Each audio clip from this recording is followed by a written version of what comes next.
ខ្ញុំសូមគោរពអនុញ្ញាតចាប់ផ្ដើមកម្មវិធីសូមគោរពអាយដាមហ៊ុនម៉ាណីឧបនាយករដ្ឋមន្ត្រីក្រសួងមុខងារសាធារណៈនិងជាប្រធានគណៈកម្មការរៀបចំការប្រឡងប្រជែងជ្រើសរើសមន្ត្រីរាជការជាទីគោរពសូមស្វាគមន៍អាយដាមលោកជំទាវលោកស្រីអ្នកសារព័ត៌មាននិងភ្ញៀវកិត្តិយសទាំងអស់ដែលមានវត្តមានចូលរួមក្នុងសន្និសីទសារព័ត៌មានស្ដីអំពីវឌ្ឍនភាពព័ត៌មានអំពីដំណើរការជ្រើសរើសនិងការគ្រប់គ្រងគ្រូបង្រៀនផ្អែកលើកិច្ចព្រមព្រៀងការងារឲ្យចូលបម្រើការនៅគ្រឹះស្ថានបឋមសិក្សាសាធារណៈដែលរៀបចំឡើងដោយក្រសួងមុខងារសាធារណៈនាព្រឹកថ្ងៃទី20ខែវិច្ឆិកាឆ្នាំ2025នេះសន្និសីទសារព័ត៌មានដ៏មានសារៈសំខាន់នេះនឹងប្រព្រឹត្តទៅក្រោមអធិបតីភាពអាដាមហ៊ុនម៉ាណីឧបនាយករដ្ឋមន្ត្រីក្រសួងមុខងារសាធារណៈនិងជាប្រធានគណៈកម្មការរៀបចំការប្រឡងប្រជែងជ្រើសរើសមន្ត្រីរាជការអមលើវេទិកាដោយអាដាមយុបណារដ្ឋលេខាធិការប្រចាំការក្រសួងមុខងារសាធារណៈនិងអាដាមបណ្ឌិតសុភាចារណាតប៊ុនរឿនរដ្ឋលេខាធិការក្រសួងអប់រំយុវជននិងកីឡាក៏ដូចជាមានការចូលរួមពីសំណាក់អាដាមតំណាងក្រសួងសេដ្ឋកិច្ចនិងហិរញ្ញវត្ថុអាដាមតំណាងអង្គភាពប្រឆាំងអំពើពុករលួយអាដាមលោកជំទាវលោកស្រីជាថ្នាក់ដឹកនាំសមាជិកសមាជិកានៃគណៈកម្មការប្រឡងព្រមទាំងសមាជិកបងប្អូនអ្នកសារព័ត៌មានដែលអញ្ជើញមកពីស្ថាប័នចំនួន16ស្ថាប័នជាកិច្ចចាប់ផ្ដើមនៃសន្និសីទសារព័ត៌មានរបស់យើងនាងខ្ញុំសូមអនុញ្ញាតប្រកល់វេទិកាជូននិងគោរពអញ្ជើញអាដាមឧបនាយករដ្ឋមន្ត្រីថ្លែងប្រសាសន៍ជូនអ្នកសារព័ត៌មាននិងអង្គពិធីសូមគោរពអញ្ជើញសូមអរគុណគណៈចាត់តាំងកម្មវិធីហើយមុនវងគេសូមគៀវកិច្ចជូនទៅដល់អាយដាមបណ្ឌិតសុភាចារណាតប៊ុនរឿនអាយដាមរដ្ឋលេខាធិការប្រចាំការអាយដាមយុបណាអាយដាមនៅសុខសម្បត្តិអាយដាមកៅជីវុឌ្ឍថ្នាក់ដឹកនាំនៃក្រសួងអប់រំយុវជននិងកីឡាក្រសួងមុខងារសាធារណៈក៏ដូចជាអង្គពិធីទាំងអស់ជាពិសេសបងប្អូនអ្នកសារព័ត៌មានដែលមានវត្តមាននៅទីនេះថ្ងៃនេះមុននឹងចាប់ផ្ដើមខំប្រឹងធ្វើអារម្មណ៍ថាធ្វើយ៉ាងណាអាចថាសន្និសីទសារព័ត៌មានរបស់យើងនេះអាចមានលក្ខណៈ relax កុំឲ្យទម្រង់មួយត្រង់ភ្លឹងតែទៅពេលចូលមកដល់ពឹបឃើញគណៈចាត់តាំងកម្មវិធីរៀបចំមកដូចជាមានលក្ខណៈដូចជាទៅប្រុងប្រៀបគ្រប់ទង់ជាតិនិងគ្រប់ញាណខណ្ឌមិនដូចមិនទេតែនេះគឺចង់លក្ខណៈដើម្បីថាបំបែកបរិយាកាសបន្តិចគោលបំណងនៃការរៀបចំសន្និសីទសារព័ត៌មាននៅក្នុងថ្ងៃនេះដោយលោកស្រី Darret Rosaline បានលើកឡើងអំបញ្ញមិញគឺជាឱកាសក្នុងការផ្ដល់ជាព័ត៌មានបន្ថែមជុំវិញអ្វីដែលជាដំណើរការនៃការជ្រើសរើសគ្រូផ្អែកលើកិច្ចព្រមព្រៀងការងារបំពេញបន្ថែមក្នុងគោលដៅចំនួន5ខេត្តដែលយើងបានរៀបចំប្រព្រឹត្តទៅតាំងពីថ្ងៃទី25ខែតុលាកន្លងមកនេះដោយក្រោយពីការប្រឡងមកដល់ពេលបច្ចុប្បន្នអាចនិយាយបានថាមានចំណាប់អារម្មណ៍នឹងការតាមដានដោយយកចិត្តទុកដាក់ពីមហាជនហើយជាពិសេសតែម្ដងគឺលោកគ្រូអ្នកគ្រូដែលជាបេក្ខជនបំរុងបាទអញ្ចឹងនៅក្នុងឱកាសនិងគោលបំណងថ្ងៃនេះគឺជាពេលវេលាដើម្បីយើងខ្ញុំមានឱកាសក្នុងការជូនជាព័ត៌មានបន្ថែមតែមុននឹងចូលទៅដល់អ្វីដែលជាពាក់ព័ន្ធនឹងដំណើរការនៃការជ្រើសរើសគ្រូផ្អែកលើកិច្ចព្រមព្រៀងការងារគឺខ្ញុំសូមឆ្លៀតឱកាសនៅក្នុងសន្និសីទសារព័ត៌មាននេះក្នុងការចែករំលែកជូនទៅលើចំណុចមួយចំនួនបន្ថែមទៀតគួបផ្សំទៅនឹងអ្វីដែលជាកិច្ចការងារនៅក្នុងការអនុវត្តការងារស្នូលរបស់ក្រសួងមុខងារសាធារណៈក៏ដូចជាការដឹកនាំនៃការកែតម្រង់រដ្ឋបាលសាធារណៈជាពិសេសក្រោមការដឹកនាំរបស់សម្ដេចមហាបវរធិបតីក្នុងនីតិកាលទី7នេះក្នុងនោះគឺខ្ញុំមាន3ចំណុចដោយចំណុចទី1គឺសូមជម្រាបជូនសាជាថ្មីម្ដងទៀតទៅដល់អង្គពិធីហើយជាពិសេសបងប្អូនអ្នកសារព័ត៌មានដែលបានតាមដានដោយយកចិត្តទុកដាក់ថាក្នុងរាជរដ្ឋាភិបាលនីតិកាលទី7ដែលមានការដឹកនាំដោយសម្ដេចមហាបវរធិបតីការងារលើកកម្ពស់អភិបាលកិច្ចក៏ដូចជាការងារដែលបានបកគលមកក្រសួងមុខងារសាធារណៈការអនុវត្តទៅលើកិច្ចការងារស្នូលរបស់យើងគឺយើងបានធ្វើជាបន្តបន្ទាប់ដោយក្នុងនោះគឺការបើកប្រាក់បៀវត្សការកែសម្រួលនៅស្ថានភាពមន្ត្រីការឡើងឋានន្តរស័ក្តិជូនមន្ត្រីរាជការស៊ីវិលគឺយើងបន្តដោយអនុវត្តដោយយកចិត្តទុកដាក់មិនមានការឲ្យមានការយឺតយ៉ាវឬការអរអរុណានោះទេក្រៅពីនឹងថែមទៀតចំពោះអ្វីដែលជាកិច្ចការងារកែតម្រង់រដ្ឋបាលសាធារណៈនិងការអនុវត្តវិធានការកន្លឹះទាំង3ដែលក្នុងនោះគឺការអនុវត្តនៃការកែលម្អប្រព័ន្ធជ្រើសរើសមន្ត្រីចូលបម្រើការងារក្នុងក្របខ័ណ្ឌមន្ត្រីរាជការស៊ីវិលការលើកកម្ពស់សមត្ថភាពនិងសមត្ថកម្មស្ថាប័ន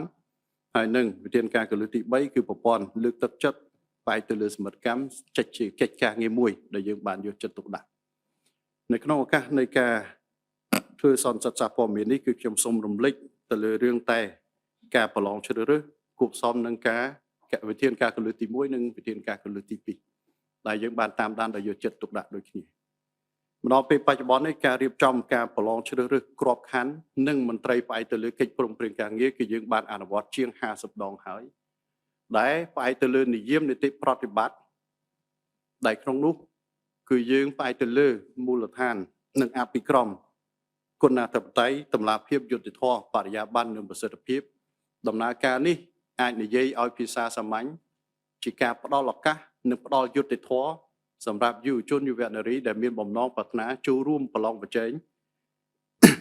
ដោយសមត្ថភាពរបស់ខ្លួននិងទទួលបានឱកាសចូលបម្រើក្នុងក្របខ័ណ្ឌមន្ត្រីរាជការស៊ីវិលដែលផ្អែកទៅលើគោលការណ៍របស់សម្ដេចមហាបវរធិបតីគឺជាប់ដោយមោទនៈធ្លាក់ដោយអស់ចិត្តតែក្នុងនោះគឺអាយដាមគតិសេដ្ឋាបណ្ឌិតនីតិកសលបណ្ឌិតអង្គយុទាមបានលើកឡើងថាជាការផ្ដល់យុត្តិធម៌ជូនទៅដល់ប្រជាជនវ័យក្មេងដែលមានបំណងប្រាថ្នាប្រឡងចូលក្នុងក្របខ័ណ្ឌមន្ត្រីរាជការស៊ីវិលហើយអាចមកដល់ពេលបច្ចុប្បន្នសាធារណជនគួបផ្សំនឹងបងអ្នកសារព័ត៌មានជាសាក្សីថាដំណើរការនេះគឺមិនមានការអន្តរាគមន៍ណាមួយមិនមានការចាំបាច់មានខ្សែឬក៏មានស្គាល់ពឹងពាក់អ្នកដែលមានឥទ្ធិពលឬក៏ការអស់លុយលើសពី 20,000 រៀលនោះទេអញ្ចឹងមកដល់ពេលបច្ចុប្បន្នគណៈកម្មការរៀបចំនៃការប្រឡងនីមួយៗគឺផ្ដោតអារម្មណ៍ហើយខំប្រឹងប្រែងស្វះស្វែងធ្វើយ៉ាងណាធានាទៅលើដំណើរការនេះនឹងការផ្ដល់យុត្តិធម៌នៅឱកាសស្មើគ្នានឹងច្រើនដងជូនទៅដល់ប្រជាពលរដ្ឋវ័យក្មេងរបស់យើងកិច្ចការងារទី2ពាក់ព័ន្ធនឹងវិធានការកលឹះទី2គឺយើងបានអនុវត្តទី1គឺការវិភាគមុខងារដើម្បីរកឃើញនិងស្វែងយល់ឲ្យច្បាស់ទៅលើអ្វីដែលជាស្ថានភាពនៃសុខភាពនៃប្រព័ន្ធរដ្ឋបាលសាធារណៈរបស់យើងតែក្នុងនោះជាជំហានចេញពីទិន្នន័យដែលយើងបានរកឃើញតាមរយៈការវិភាគមុខងារនេះជាជំហានគឺយើងបានរៀបចំមុខងាររចនាសម្ព័ន្ធនៃក្រសួងស្ថាប័នដែលអាចនិយាយបានថាពីមុនអាចមានលក្ខណៈពិសេសរៀងៗខ្លួនមកជាជំហានទៅលើអ្វីដែលជាស្តង់ដារតែមួយជាអាចគឺមុខងារស្នូលមុខងារគ្រប់គ្រងនិងមុខងារស្នូលមុខងាររងនៃមុខងារស្នូលនិងមុខងារគ្រប់គ្រងគឺដើម្បីឲ្យក្រសួងស្ថាប័ននីមួយៗនៃការរៀបចំសេចក្តីព្រាងអនុក្រឹត្យស្តីពីការប្រព្រឹត្តទៅដែលមានស្តង់ដារនិងនិយមតែមួយដែលមកដល់ពេលបច្ចុប្បន្ននេះគឺយើងបានទទួលនៃការសហការពីក្រសួងស្ថាប័នទាំង31ហើយនឹងយើងប្រតិបត្តិរួមគ្នាដោយមាននិយមនិងស្តង់ដារតែមួយមកដល់ពេលបច្ចុប្បន្នក្រៅពីនឹងថែមទៀតក៏យើងធ្វើជាការបោះជំហានមួយដ៏សំខាន់គឺការរៀបចំនៃការប្រព្រឹត្តទៅនៅអគ្គលេខាធិការដ្ឋាននេះគឺគ្រាន់តែជាឧទាហរណ៍មួយនៅការប្រតិបត្តិជាក់ស្ដែងចេញពីអ្វីដែលលក្ខណៈពិសេសរៀងៗខ្លួនមកអ្វីដែលជាចំណុចរួមតែក្នុងនោះការរៀបចំរបស់យើងនៅក្នុងក្រសួងស្ថាប័នទាំង31នឹងបោះជាជំហានលើកលែងតែក្រសួងមួយចំនួនតូចតែក្រៅពីនឹងថែមទៀតគឺអគ្គលេខាធិការដ្ឋាននឹងមានមុខងារដូចគ្នាភាសាតែមួយនឹងបង្កើននៃការបដិកលានិងធ្វើការបំពេញបន្ថែមនិងជំរុញគ្នាជាមួយគ្នាតែម្ដងអញ្ចឹងអគ្គលេខាធិការដ្ឋានជាជំហានការរៀបចំនិងការប្រព្រឹត្តទៅនៃក្រសួងស្ថាប័ននឹងអាចមានភាពដូចគ្នាទៅលើការងាររដ្ឋបាលធនធានមនុស្សផែនការគោលនយោបាយនីតិកម្មទំនាក់ទំនងសាធារណៈនិងបដិវត្តកម្ម Digital ចឹងនេះគឺជាជំហានដែលយើងនឹងរៀបចំហើយនឹងសង្ឃឹមថាដែលខាងមុខគឺអគ្គលេខាធិការនៃអគ្គលេខាធិការដ្ឋានទាំងអស់គឺមានការបដិកលាជួបគ្នាហើយនិយាយមកបែបភាសាឲ្យសាមញ្ញគឺកលែងមើលគ្នាគឺអាចយល់គ្នាបានតែម្ដងទៅលើប្រសិទ្ធភាពនិងរបៀបរបបនៃការធ្វើការងារជាមួយគ្នាតែម្ដងចឹងនេះគឺជាកិច្ចការងារវិភាគមុខងារនៅក្នុងវិធានការកលឹះទី2ដែលក្រសួងមុខងារសាធារណៈក្រោមការដឹកនាំក្នុងនាមជាលេខាធិការដ្ឋាននៃកូវរ៉ូដឹកនាំដោយសម្ដេចមហាបវរធិបតីគឺយើងបានកំពុងតែអនុវត្តកិច្ចការងារទី2នៃវិធានការកលឹះទី2ដែលយើងកំពុងតែអនុវត្តផងដែរគឺជាដំណើរការនៃការធ្វើជំរឿនរចនាសម្ព័ន្ធនិងមន្ត្រីជាក់ស្ដែងបំពេញភារកិច្ចដែលកន្លងទៅនេះគឺយើងបានរៀបចំដោយជោគជ័យ នឹងចប់សពគ្រប់នៅឯក្រសួងមុខងារសាធារណៈពាក់ព័ន្ធចំណុចទី2ដែលខ្ញុំសូមលើកឡើងមុននឹងចូលទៅដល់អ្វីដែលជាកិច្ចការងារស្នូលរបស់យើងគឺការយកចិត្តទុកដាក់របស់រាជរដ្ឋាភិបាលទៅលើវិស័យអប់រំជាពិសេសគឺការយកចិត្តទុកដាក់របស់រាជរដ្ឋាភិបាលទៅលើគ្រូបង្រៀនដែលក្នុងនោះបើយើងក៏លេចមើលដោយសាមញ្ញទៅលើយុទ្ធសាស្ត្របញ្ញកោណដំណាក់កាលទី1ដែលយើងឃើញហើយគឺមនុស្សទឹកផ្លូវភ្លើងនិងបច្ចេកវិទ្យាមនុស្សនៅតែជាកត្តាគន្លឹះរបស់រាជរដ្ឋាភិបាលហើយក្រៅពីនឹងថែមទៀតបើយើងមើលទៅលើអ្វីដែលជាការផ្ដល់ជាអតិភិបតាំងពីអាណត្តិមុនហើយនៅក្នុងអាណត្តិទី7ដូចគ្នាការជ្រើសរើសចំនួនក្របខ័ណ្ឌនិងមន្ត្រីចូលបម្រើការងារក្នុងវិស័យអប់រំនៅក្នុងអាណត្តិទី7គឺក្រសួងអប់រំនៅតែទទួលបាននៃចំនួនការជ្រើសរើសច្រើនជាងគេបើប្រៀបធៀបទៅនឹងក្រសួងដទៃថែមទៀតជាអតិភិបនៅលើវិស័យអប់រំគឺមកដល់ពេលបច្ចុប្បន្នយើងធ្វើការជ្រើសរើសប្រមាណ5301 នាក់រួចស្រេចទៅហើយដែលក្នុងនោះគ្រូកីឡាគ្រូបឋមសិក្សាគ្រូអនុវិទ្យាល័យគ្រូវិទ្យាល័យហើយដំណាក់កាលចុងក្រោយនេះគឺការគ្រូផ្នែកលើកិច្ចព្រមព្រៀងការងារក្នុងគោលដៅចំនួន5ខែនេះគឺជាការយកចិត្តទុកដាក់ជាបន្តរបស់រាជរដ្ឋាភិបាលទៅលើវិស័យអប់រំវាមានកត្តាច្រើនជាងនឹងបន្ថែមទៀតក្រៅពីយុទ្ធសាស្ត្របញ្ញកោណក៏មានគោលនយោបាយអតិភិបនៅក្នុងប្រព័ន្ធរដ្ឋបាលសាធារណៈនៅក្នុងវិស័យអប់រំនិងវិស័យសុខាភិបាលគឺជាផ្នែកនៃការយកចិត្តទុកដាក់និងការបដិកលាគ្នាផងដែរក្រៅពីនឹងថែមទៀតការយកចិត្តទុកដាក់សម្រាប់គ្រូបង្រៀនដែលអាចនិយាយបានថាមានទាំងគ្រូក្របខ័ណ្ឌគ្រូកិច្ចសន្យាក៏ដូចជាគ្រូផ្អែកលើកិច្ចព្រមព្រៀងការងារដែលជាដំណាក់កាលចុងក្រោយហើយក្នុងនេះសម្រាប់គ្រូបង្រៀនដែលថ្ងៃមុនបើសិនជាយើងមើលឆ្លុះបញ្ចាំងពីការវិវត្តនៃសង្គមកម្ពុជានៃវិស័យអប់រំនៅកម្ពុជាហើយជាពិសេសការអភិវឌ្ឍលោកគ្រូអ្នកគ្រូនិងការយកចិត្តទុកដាក់ទៅលើលោកគ្រូអ្នកគ្រូដំណាក់កាលដែលយើងធ្លាប់ឮពីមុនមកហើយចុងក្រោយនេះបណ្ឌិតឈុំជុនឡុងដែលគាត់បានលើកឡើងហើយរំលឹកទៅលើដំណាក់កាលអ្នកចេះច្រើនបរិញ្ញាអ្នកចេះតិចហើយអ្នកចេះតិចគឺបរិញ្ញាអ្នកអត់ចេះសោះ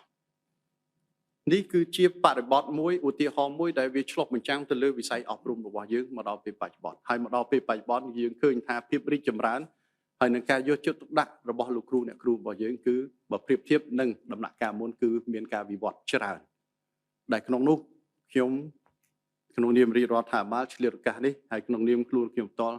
គ្មានអ្វីក្រៅពីការថ្លែងអំណរគុណដ៏ស្មោះជូនទៅដល់លោកគ្រូអ្នកគ្រូក្របខ័ណ្ឌទាំងអស់ពីដំណាក់កាលមួយទៅដំណាក់កាលមួយហើយនៅទូទាំងប្រទេសដែលបានលះបង់កម្លាំងកាយចិត្តនិងបញ្ញាញាណរបស់ខ្លួនចូលរួមលើកស្ទួយវិស័យអប់រំហើយជាពិសេសនៅការបណ្ដុះបណ្ដាលប្រជាពលរដ្ឋរបស់យើងដែលជាធនធានដែលខ្វះមិនបានសម្រាប់អនាគតរបស់កម្ពុជាក្រៅពីនឹងថែមទៀតបើយើងគិតមើលទៅលើការយកចិត្តទុកដាក់របស់រាជរដ្ឋាភិបាលទៅលើលោកគ្រូអ្នកគ្រូតែក្នុងនោះចំណុចដែលយើងអាចឆ្លុះបញ្ចាំងដោយសាមញ្ញគឺបើយើងនិយាយពីប្រាក់បៀវត្សអបបរមាដែលនៅឆ្នាំ2013គឺពេលនោះប្រាក់បៀវត្សអបបរមាត្រឹមតែ400,000 រៀលហើយប្រាក់បៀវត្សអតិបរមាពេលនោះគឺ1,700,000 រៀលបើយើងនិយាយជាតួលេខរួមមកដល់ឆ្នាំ2024ប្រាក់បៀវត្សអបបរមាដែល2013មានត្រឹមតែ400,000 រៀលគឺមកដល់ប្រាក់បៀវត្សអបបរមានៅក្នុងឆ្នាំ2024គឺ1,400,000 រៀលហើយនេះគឺជាការវិវត្តពីដំណាក់កាលមួយទៅដំណាក់កាលមួយដែលយើងមិនទាន់គិតទៅលើអ្វីដែលជាប្រាក់បំណាច់មុខងារជួយឧបត្ថម្ភទៅពួកគាត់ការឡើងតនន្តរស័ក្តិមេដាយការងារគួបផ្សំទៅនឹងប្រាក់ឧបត្ថម្ភក្នុងពេលបនចូលឆ្នាំខ្មែរពេលបនភ្ជុំបិណ្ឌនិងក្របខ័ណ្ឌបសសដែលជួយប្រគល់គាំពៀសង្គមផ្សេងជូនទៅដល់លោកគ្រូអ្នកគ្រូតែម្ដងនេះដែលខ្ញុំសូមអនុញ្ញាតនៃការរំលេចអ្វីដែលជាការយកចិត្តទុកដាក់របស់រាជរដ្ឋាភិបាលតាំងពីដំណាក់កាលសម្ដេចអគ្គមហាសេនាបតីតេជោហ៊ុនសែនហើយមកដល់ពេលបច្ចុប្បន្នក្រោមការដឹកនាំរបស់សម្ដេចមហាបវរតុដីនៅតែបន្តយកចិត្តទុកដាក់ទៅលើកិច្ចការងារទាំងអស់នេះក្រៅពីនឹងថែមទៀតគឺសម្រាប់គ្រូកិច្ចសន្យាដែលក្នុងនោះនៅក្នុងអាណត្តិទី7សម្ដេចមហាបវរតុដីបានតាមដានដោយយកចិត្តទុកដាក់ជាពិសេសតែម្ដង ទៅលើសំណូមពររបស់គ្រូកិច្ចសន្យាដែលបានបង្រៀនជាច្រើនឆ្នាំហើយក្នុងនោះមានបំណងប្រាថ្នាចូលក្របខ័ណ្ឌជាស្ថាពរនេះជាការលើកឡើងរបស់គ្រូកិច្ចសន្យា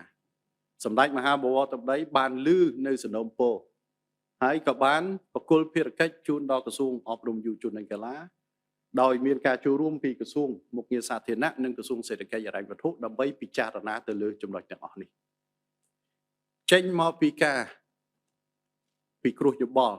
ដោយយកចិត្តទុកដាក់ក្រសួងពាក់ព័ន្ធគឺបានលើកជាមតិយោបល់ជូនទៅដល់សម្ដេចមហាបវរត្បិតហើយសម្ដេចមហាបវរត្បិតបានផ្ដល់ជាការឯកភាព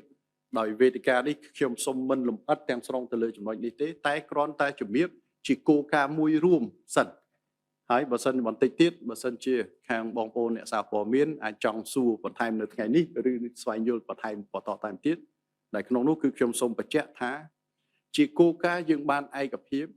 សំទោសសម្ដេចមហាបវរត្បិតផ្ដល់នៃការឯកភាពថាគឺយើងនឹងរៀបចំជា3ដំណាក់កាលដែលក្នុងនោះដំណាក់កាលទី1គឺជ្រើសរើសយកចំនួន1/3នៃចំនួនសរុបសម្រាប់គ្រូបង្រៀនជាប់កិច្ចសន្យាចំណេះដឹងចំណេះទូទៅដែលមានអតិភិបចាប់ពី4ឆ្នាំឆ្នាំទី4សំទោសពីឆ្នាំទី4 2024 2025មកបាទហើយបន្ត4ឆ្នាំអញ្ចឹងលក្ខខណ្ឌតតែបានបរិញ្ញា4ឆ្នាំជាបន្តបន្ទាប់ជាគ្រូជាប់កិច្ចសន្យាពីឆ្នាំ2024មកគឺនឹងមានសិទ្ធិក្នុងការចូលរួមប្រឡងក្នុងក្របខ័ណ្ឌប្រឡងនេះក៏សូមបញ្ជាក់ដែរគឺរវាងគ្រូជាប់កិច្ចសន្យានិងគ្រូជាប់កិច្ចសន្យាបាទมันមានបើកជាសាធារណៈដូចអ្វីដែលយើងរៀបចំទេនេះគឺធានាដើម្បីថាគ្រូជាប់កិច្ចសន្យាដែលមានលក្ខណៈសម្បត្តិប្រហាក់ប្រហែលគឺប្រកួតប្រជែងរវាងគ្នាគាត់តែម្ដងដំណាក់កាលទី2គឺការជ្រើសរើសចំនួន50% នៃចំនួនសរុបសម្រាប់គ្រូបង្រៀនជាប់កិច្ចសន្យាចំណេះទូទៅដែលមានអតិភិបចាប់ពីឆ្នាំទី5ហើយដំណាក់កាលទី3គឺជ្រើសរើសចំនួនដែលនៅសល់ដោយមានការប្រឡងប្រជែងដោយមិនមានការប្រឡងប្រជែងសម្រាប់គ្រូបង្រៀនជាប់កិច្ចសន្យាចំណេះទូទៅដែលមានអតិភិបចាប់ពីឆ្នាំទី6ទៅអញ្ចឹងចំណុចនេះគឺសូមបញ្ជាក់សរុបមកវិញខ្លីបងប្អូនអ្នកសារព័ត៌មានហើយគ្រូជាប់កិច្ចសន្យានឹងអាចស្វែងយល់បន្ថែមលម្អិតនៅដំណាក់កាលពេលក្រោយតែចេញមកពីការស្នើសុំជូនទៅដល់សម្ដេចមហាបវរត្បិតសម្ដេចមហាបវរត្បិតបានស្ដាប់ដោយយកចិត្តទុកដាក់បានប្រគល់ភារកិច្ចឲ្យក្រសួងអប់រំក្រសួងមុខងារនិងក្រសួងសេដ្ឋកិច្ចហិរញ្ញវត្ថុហើយយើងបានគិតគូរថាទៅខាងមុខឆ្លើយតបទៅនឹងសំណូមពររបស់គ្រូកិច្ចសន្យាសម្ដេចមហាបវរត្បិតផ្ដល់គោលការណ៍ដើម្បីយកចិត្តទុកដាក់ទៅលើចំណុចនេះបាទហេតុអីសូមនិយាយបន្តិចចោះថាត្រូវរំលឹកទៅលើចំណុចនេះប្រហែលថ្ងៃកន្លងមកនេះឃើញបងប្អូនសូមកោតសរសើរគាត់ប្រកែកែច្នៃរូបភាពអញ្ចឹងមានរូបភាពមួយម្ដាយនៅក្នុងពីស៊ីនអាងទឹកម្ដាយមួយគឺពរកូន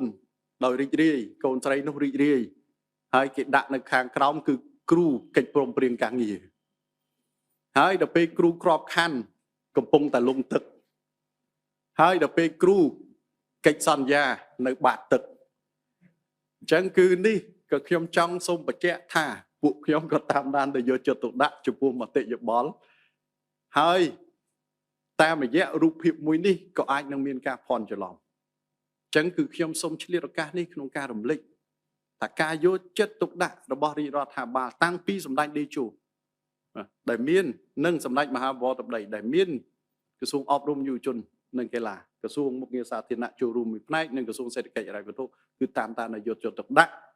ទៅលើអ្វីដែលជាអត្ថប្រយោជន៍របស់គ្រូក្របខ័ណ្ឌនិងគ្រូកិច្ចសន្យាហើយចុងក្រោយនេះគឺការស្ដាប់ទៅលើសំណូមពរហើយយើងយកចិត្តទុកដាក់ក្នុងការដោះស្រាយសម្រាប់គ្រូកិច្ចព្រមព្រៀងការងារដែលជាលើកដំបូងដែលយើងបានអនុវត្តនៅថ្ងៃទី25ខែតុលាកន្លងទៅនេះចំពោះពាក់ព័ន្ធនឹងរូបមន្តកិច្ចព្រមព្រៀងការងារបងប្អូនអ្នកសារព័ត៌មានបានជ្រាបហើយចំណុចដែលខ្ញុំគ្រាន់តែចង់លើកគឺថាទី1គឺភាពតាក់ទាញក្នុងក្របខ័ណ្ឌគ្រូកិច្ចព្រមព្រៀងការងារទៅលើអ្វីដែលជាប្រាក់បៀវត្សក៏ដូចជា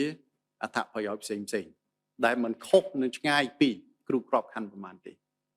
តែការគ្រប់គ្រងគឺផ្អែកទៅលើសមត្ថកម្មហើយនឹងមានការវិតម្លៃជាប្រចាំដោយនិយាយមួយបែបគឺយើងតែងតែមានការប្រៀបធៀបទៅមិនខុសពីក្នុងវិស័យឯកជនទេវិស័យឯកជនទេជាប្រព័ន្ធនយោបាយឬក៏យើងហៅថា contract base ចូលទៅដល់ចំណុចទី3ដែលខ្ញុំសូមលើកឡើងពាក់ព័ន្ធទៅនឹងអ្វីដែលជាការជ្រើសរើសគ្រូកិច្ចព្រមព្រៀងការងារដែលយើងបានអនុវត្តសម្រាប់គោលដៅ5ខេត្តទី1គឺសូមរំលឹកឡើងវិញគឺថាយើងបានប្រកាសរួចហើយរៀបចំនៅការប្រឡងនៅថ្ងៃទី25ខែតុលាកន្លងទៅនោះដែលក្នុងនោះគឺយើងមានការជ្រើសរើសចំនួនប្រមាណ3213នាក់ហើយអ្នកដែលជាប់ដោយស្ថាពរគឺមានប្រមាណ3023នាក់ដោយមានប្រកាសជាស្ថាពររួចហើយក៏បានរៀបចំในការចាប់ប៉ុស្តិ៍នៅថ្ងៃទី1ខែវិច្ឆិកាដែលក្នុងនោះគឺដំណើរការនៃការចាប់ប៉ុស្តិ៍នេះគឺរៀបចំរួមគ្នាហើយដោយតម្លាភាពដោយបេក្ខជនដែលមានសិទ្ធិស្របទៅតាមអ្វីដែលជាសេចក្តីប្រកាសរបស់យើងដោយឧទាហរណ៍ជាគ្រូជាប់កិច្ចសន្យាដែលគាត់មានបន្ទុកជាប់ហើយគាត់ចង់វិលត្រឡប់ទៅប៉ុស្តិ៍ដែលគាត់កំពុងតែបរៀនគឺគាត់មានអត្ថប្រយោជន៍ក្រៅពីនឹងថែមទៀតអ្នកជាប់ដោយស្ថាពរបន្ទុកខ្ពស់ជាងគេប្រកាសណាស់តាមរយៈស្មារតីនៃគង្គូឬក៏ប្រឡងបណ្ណាំងអ្នកដែលជាប់មានបន្ទុកខ្ពស់ជាងគេគឺមានសិទ្ធិរើសមុនអញ្ចឹងជារួមថ្ងៃ25យើងប្រឡងថ្ងៃ1ចាប់ប៉ុស្តិ៍ទាំងអស់គ្នា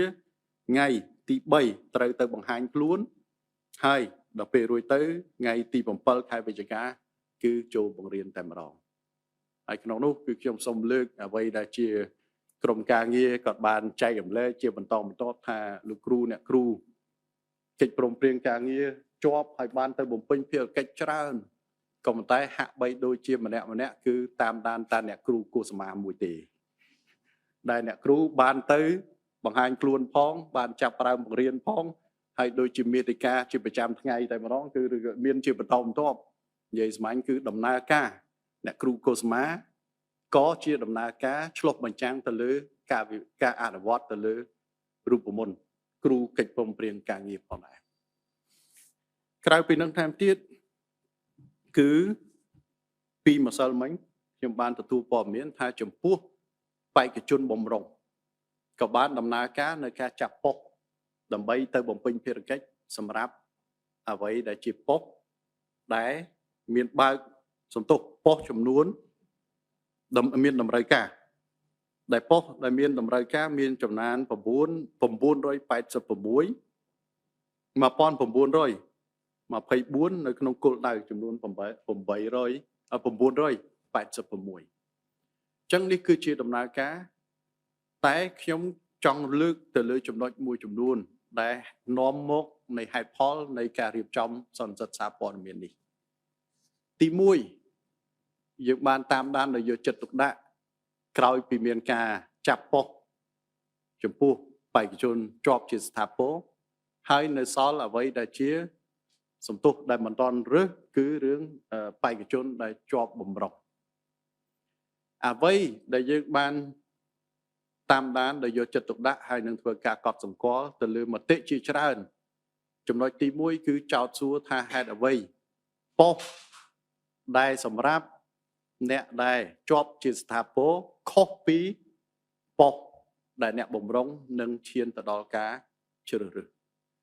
និយាយឲ្យសម្ាញ់គឺមានការលើកទៅលើចំណុចនេះច្រើនហាក់បីដូចជាគណៈកម្មការមានអីជាអាកំបាំងណាមួយហើយអ្នកមួយចំនួនអាចនិយាយថាអាប៉ុស្តិ៍ដែលគេចង់បាននោះមុនដំបូងអត់តបើកទេដល់ពេលឥឡូវបើកទៅជាមានលក្ខណៈហាក់បីដូចជាផ្ដល់នៃភាពមិនស្មើគ្នារវាងអ្នកស្ថាពរអ្នកមិនស្ថាពរក្នុងចំណុចនេះ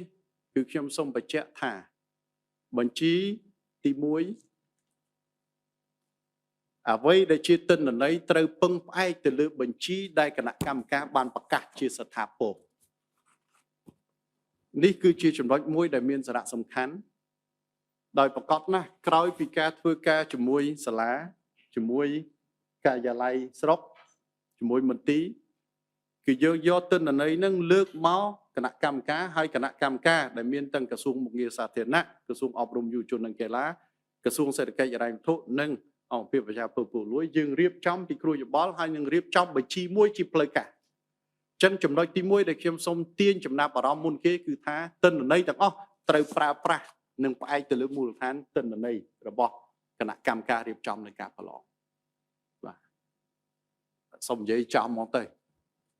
ព្រោះថាមានលឺសម្ដីថាខ្ញុំដឹងថាសាលានឹងតាមពិតត្រូវបើក2កន្លែងតែដល់ពេលមកឃើញគណៈកម្មការមានតែ1កន្លែងហេតុអីបងគាត់ដឹងដោយសារគាត់អ្នកធ្វើការរឿងហ្នឹងក៏ប៉ុន្តែអញ្ចឹងហើយទិន្នន័យដែលយើងត្រូវប្រើប្រាស់គឺទិន្នន័យដែលគណៈកម្មការបានរៀបចំចំណុចទី2ពាក់ព័ន្ធនឹងទិន្នន័យនេះគឺខ្ញុំសូមទាញចំណាប់អារម្មណ៍ផងដែរថាការប្រឡងរបស់យើងរៀបចំថ្ងៃ25ហើយនឹងការចាប់ប៉ុស្តិ៍គឺនៅថ្ងៃ1បានន័យថាមុនបើកបវេសនការនៃឆ្នាំថ្មីដល់ពេលបើកបវេសនការរួចគួបផ្សំយើងដឹងច្បាស់ថាចំនួនសិស្សប្រមាណទៅតាមថ្នាក់នីមួយៗចឹងហើយបានយើងឆ្លុះបញ្ចាំងទៅលើតម្រូវការជាក់ស្ដែងនៅក្នុងឆ្នាំថ្មីនៃក្រោយពីបវេសនការដែលកន្លែងខ្លះមុនដំបូងយើងគិតថាត្រូវការចំនួនឧទាហរណ៍ថា1តែក្រោយពីបវេសនការយើងឃើញចំនួនសិស្សច្រើននៅក្នុងថ្នាក់អញ្ចឹងវាត្រូវការចាំបាច់ត្រូវបង្កើតប៉ុស្តិ៍មួយថែមទៀតហើយប៉ុស្តិ៍នេះគឺនឹងជូនទៅដល់បានន័យថានឹងការជ្រើសរើសបន្ថែមចេញមកពីបេក្ខជនបម្រុងអញ្ចឹងរឿងទិន្នន័យនេះគឺខ្ញុំសូមបញ្ជាក់ដោយសាមញ្ញគណៈកម្មការមានជំហាននិងរបៀបបបធ្វើការគួបផ្សំនឹងការសម្រេចនៃបញ្ជីមួយដោយឆ្លងកាត់នៃការពិ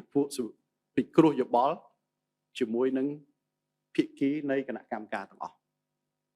ហើយយើងយកបញ្ជីនេះជាមូលដ្ឋានផ្លូវការទី2បញ្ជីវាទិន្នន័យវាមាន2ដោយសារមុនបវេសនការហើយនឹងក្រោយបវេសនការនិយាយឲ្យសាមញ្ញហើយបញ្ជាក់ឲ្យច្បាស់តែម្ដងអត់មានការលាក់ឬក៏មានការទុកឬក៏មានភាពមិនប្រក្រតីមួយណាទេចំណុចវានៅត្រង់តែប៉ុណ្ណឹងមុនបវេសនការហើយក្រោយបវេសនការចឹងហើយក៏បានលើកថាចុះហើយចំណុចមួយថែមទៀតពាក់ព័ន្ធទៅនឹងថាចុះអាចដូរពីសាលាមួយទៅសាលាមួយក្រោយអ្នកស្ថាពរនិងអ្នកបំរុងបានអត់ក្នុងចំណុចនេះគឺសូមបញ្ជាក់ផងដែរគណៈកម្មការបានសម្រេចថាទី1ការជ្រើសរើសឥឡូវយើងដំណើរការរួចហើយបំរុង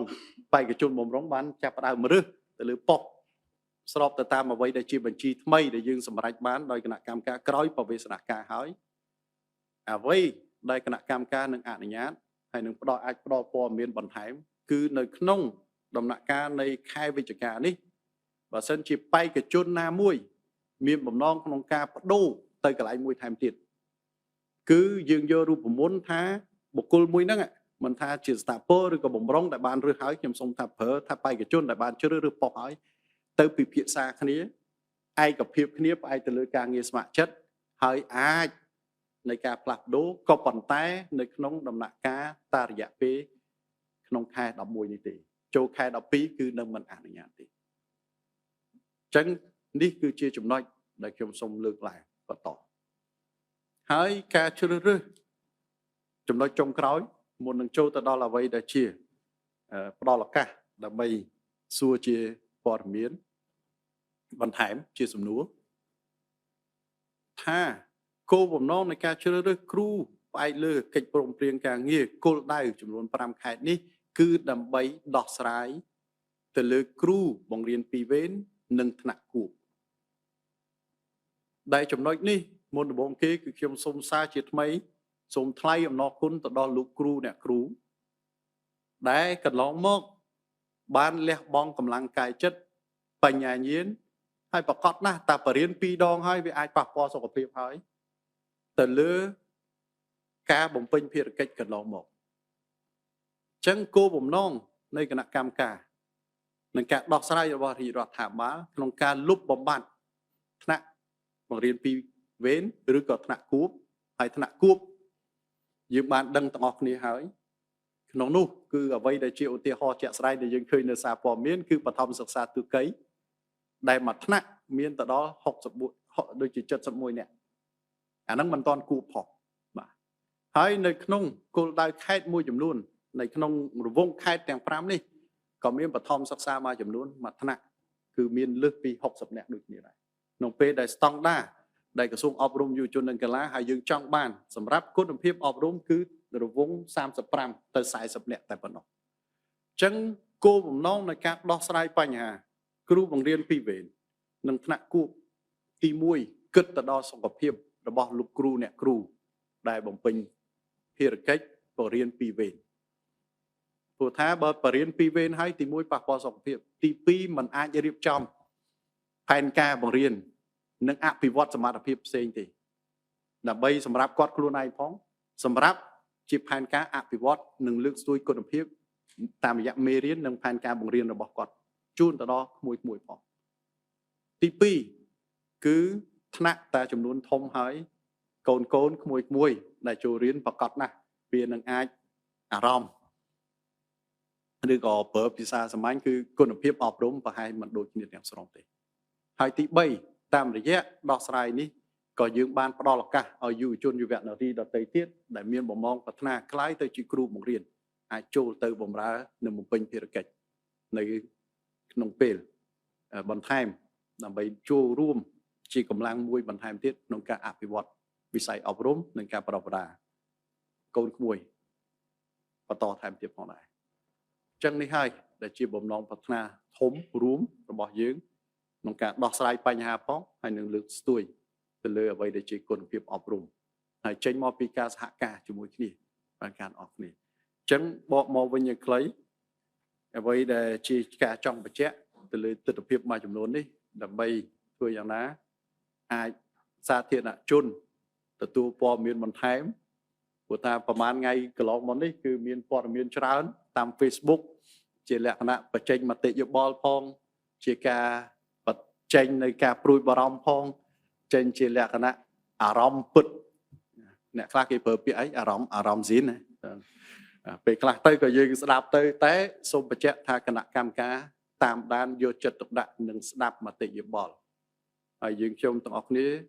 យល់ថាមានភាពចាំបាច់ក្នុងការជម្រាបជូនជាព័ត៌មានកុំឲ្យមានការមន្ទិលសង្ស័យណាមួយថាវាមានលក្ខណៈមិនប្រក្រតីណាក្នុងដំណើរការដែលយើងបានរៀបចំពីដើមទីមកដល់ចប់ហើយជាពិសេសគឺយើងបានសម្រេចបានក្នុងរយៈពេល50ជាងដងហើយដើម្បីធានាថាដំណើរការប្រព្រឹត្តទៅដោយយុត្តិធម៌ដោយតម្លាភាពនិងផ្ដល់នៅឱកាសស្មើគ្នានិងយុត្តិធម៌ស្មើគ្នាសម្រាប់បេក្ខជនអញ្ចឹងនេះគឺជាចំណុចដែលខ្ញុំសូមលើកឡើងតែប៉ុណ្ណេះសិនហើយសូមជូនវេទិកាទៅដល់បងប្អូនអ្នកសារព័ត៌មានបើសិនជាមានសំណួរដើម្បីឲ្យមានការបំភ្លឺបន្ថែមចាសសូមគោរពអរគុណឯកឧត្តមបនាយករដ្ឋមន្ត្រីចំពោះការផ្ដល់ព័ត៌មាននិងខ្លឹមសារគោលសំខាន់ជុំវិញអ្វីដែលជាប្រធានបទហើយលើសពីនោះទៀតនោះក៏ជាព័ត៌មានពាក់ព័ន្ធនឹងវឌ្ឍនភាពការងារកែតម្រង់រដ្ឋបាលសាធារណៈក៏ដូចជាការគិតគូរយកចិត្តទុកដាក់របស់រាជរដ្ឋាភិបាលទៅក្នុងវិស័យអប់រំក៏ដូចជាពិសេសគ្រូបង្រៀនតែម្ដងចាឥឡូវនេះយើងឈានមកដល់វគ្គសំណួរចម្លើយដែលក្នុងនេះសូមអញ្ជើញបងអ្នកសារព័ត៌មានបើសិនជាមានសំណួរអាចលើកដៃហើយក្រុមការងារនឹងបកគោលមីក្រូហ្វូនជូនតែម្ដងមិនបាច់ដើរចេញពីទីតាំងខ្លួនទេចាសសូមចាប់ដើមចាបាទសូមគោរពអាដាមខ្ញុំបាទកំហុកមកពីខាងទូរទស្សន៍បាយ័នខ្ញុំមានមួយសំណួរជាសំណួរចាប់ផ្ដើមដោយសារតែបច្ចុប្បន្ននេះគឺឃើញថាគ្រូបង្រៀនផ្អែកលើកិច្ចព្រមព្រៀងការងារគឺគាត់ចេញបង្រៀនបានរយៈពេលជាងកន្លះខែហើយដោយសារថ្ងៃនេះថ្ងៃទី20ហើយបាទជាក់ស្ដែងដោយសារតែជាការតម្រូវគឺពួកគាត់ត្រូវបង្រៀនផងរៀនផងមានន័យថាគាត់បង្រៀនពេលព្រឹកគាត់រៀនអនឡាញពេលរសៀលហើយគាត់នៅមានកាតព្វកិច្ចមួយទៀតគឺត្រូវទៅរៀននៅសាលាគរុកោសល្យនៅតាមខេត្តគោលដៅរបស់ពួកគាត់ហ្នឹងនៅចុងសប្តាហ៍ថែមទៀតអញ្ចឹងថាមកទល់ពេលនេះជារួមឃើញថាដំណើរការឬក៏បច្ចុប្បន្នភាពរបស់គាត់ទាំងការរៀននិងការបង្រៀនហ្នឹងមានដំណើរការបែបណាដែរហើយភ្ជាប់មួយសំណួរទៀតអាចនិយាយបានថាក្នុងករណីបើសិនជាគាត់មានការខកខានជាពិសេសគឺការតម្រូវដែលគាត់ទៅរៀនគាត់ខកខានក្នុងការចូលរៀនអនឡាញឬក៏ខកខានក្នុងការចូលរៀននៅតាមសាលាគរុកោសល្យហ្នឹងថាពួកគាត់អាចប្រឈមនៅវិធានការអ្វីខ្លះឬទេហើយមួយវិញទៀត ដោយសារតែកងត្រាគឺរយៈពេល1ឆ្នាំម្ដងអញ្ចឹងមានន័យថានៅពេលចុងឆ្នាំគឺត្រូវឆ្លងកាត់ការវាយតម្លៃអញ្ចឹងថាការវាយតម្លៃថាគាត់អាចបន្តកិច្ចកងត្រាហ្នឹងឬក៏ត្រូវបញ្ចប់កងត្រាការងារហ្នឹងផ្អែកទៅលើលក្ខខណ្ឌបែបណាខ្លះដែរបាទសូមគោរពអរគុណ សូមអរគុណដោយសារមានសំណួរ3គឺខ្ញុំសូមជូនអាយដាមបណ្ឌិតស្ពេចាណាត់4រឿនមុនហើយដល់ពេលរួចបន្តដោយជូនអាយដាមយុបណាសូមចេញអាយដាម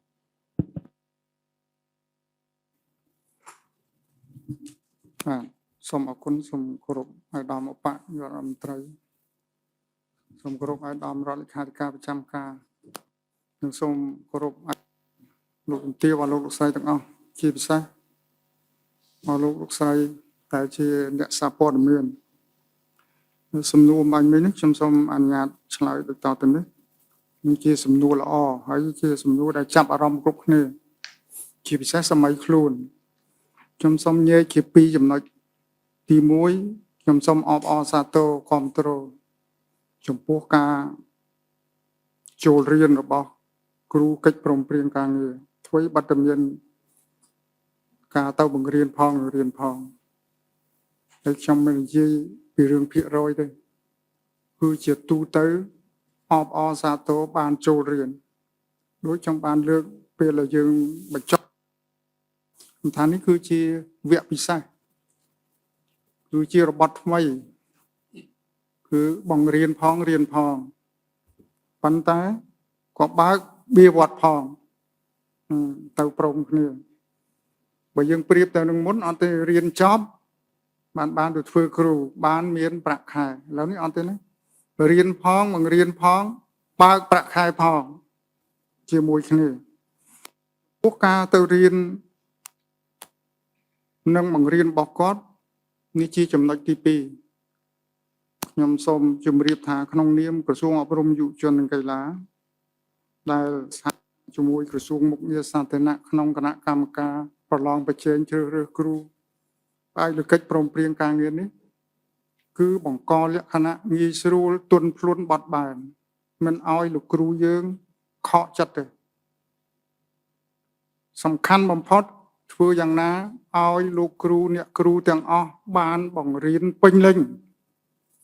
ចំពោះការខកខានទោះបីអនឡាញក៏ដោយផ្ទាល់ក៏ដោយមិនបានគឺយើងមានថតមេរៀនទុកទោះបីអនឡាញក៏ដោយគឺមានថតទុកហើយលោកគ្រូអ្នកគ្រូអាចបំពេញបន្ថែមប្រសិនបើមានការបដិញ្ញាចិត្តខ្ពស់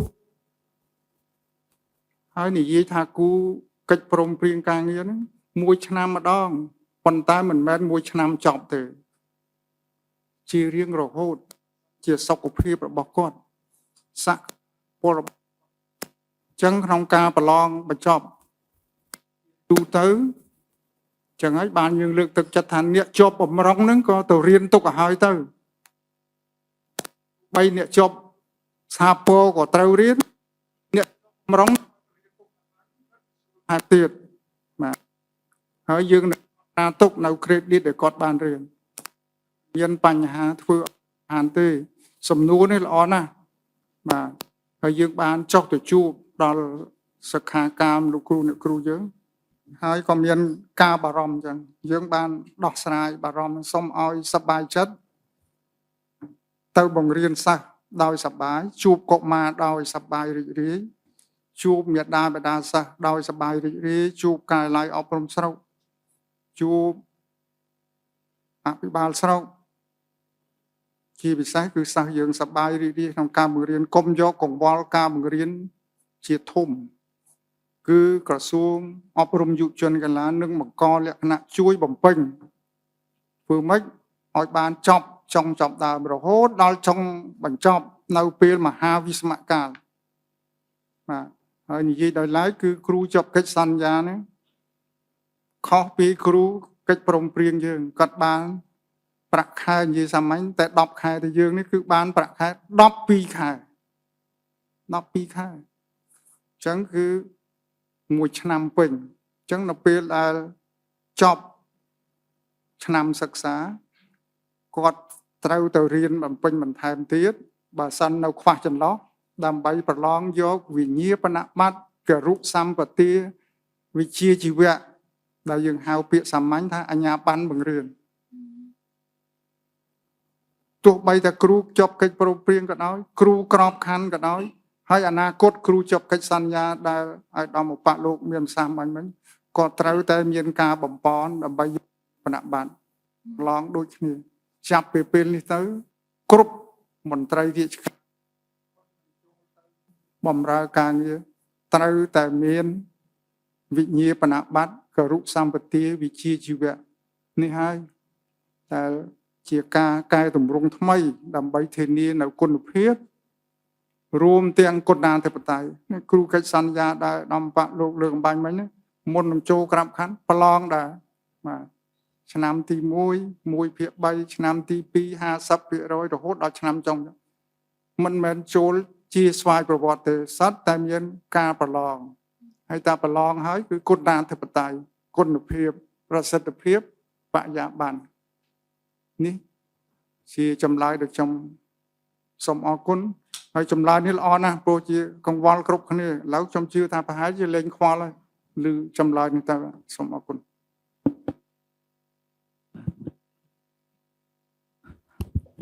អរគុណឯកឧត្តមបញ្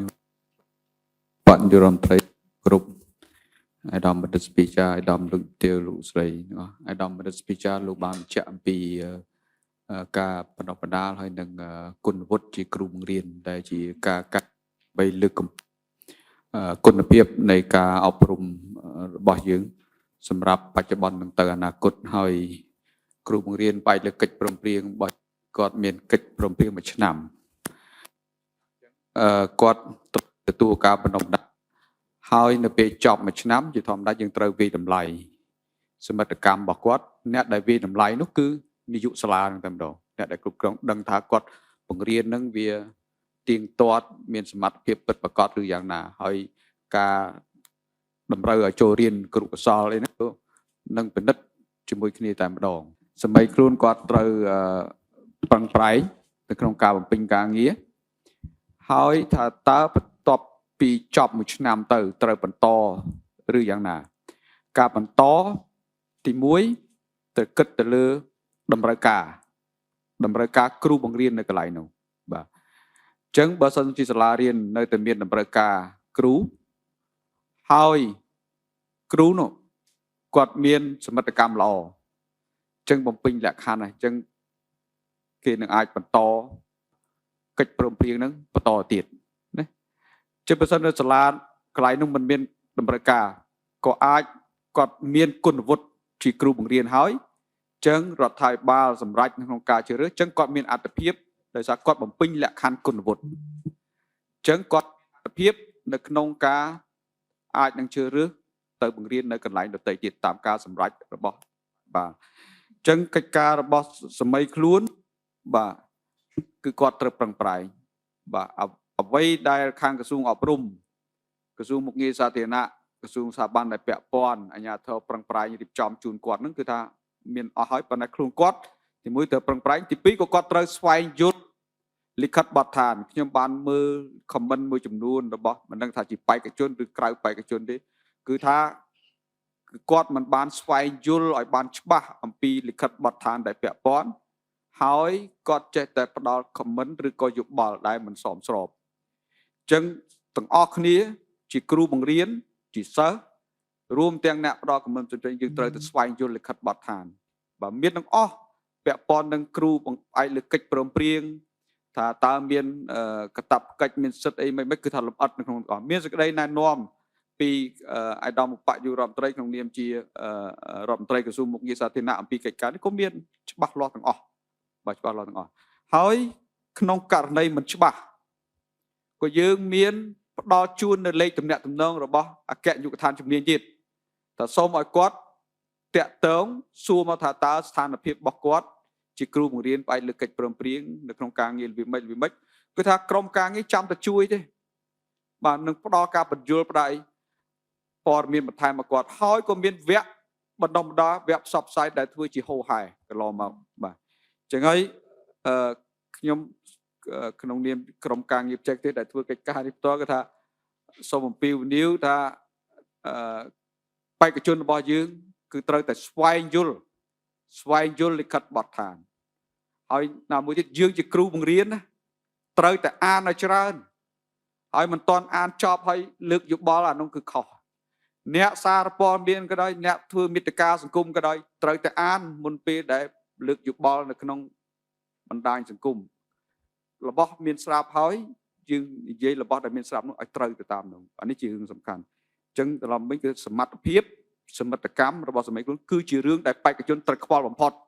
ក្រៅពីនេះគឺកិច្ចការរដ្ឋាភិបាលប្រឹងប្រែងអាជ្ញាធរពាក់បនគឺថាប្រឹងប្រែង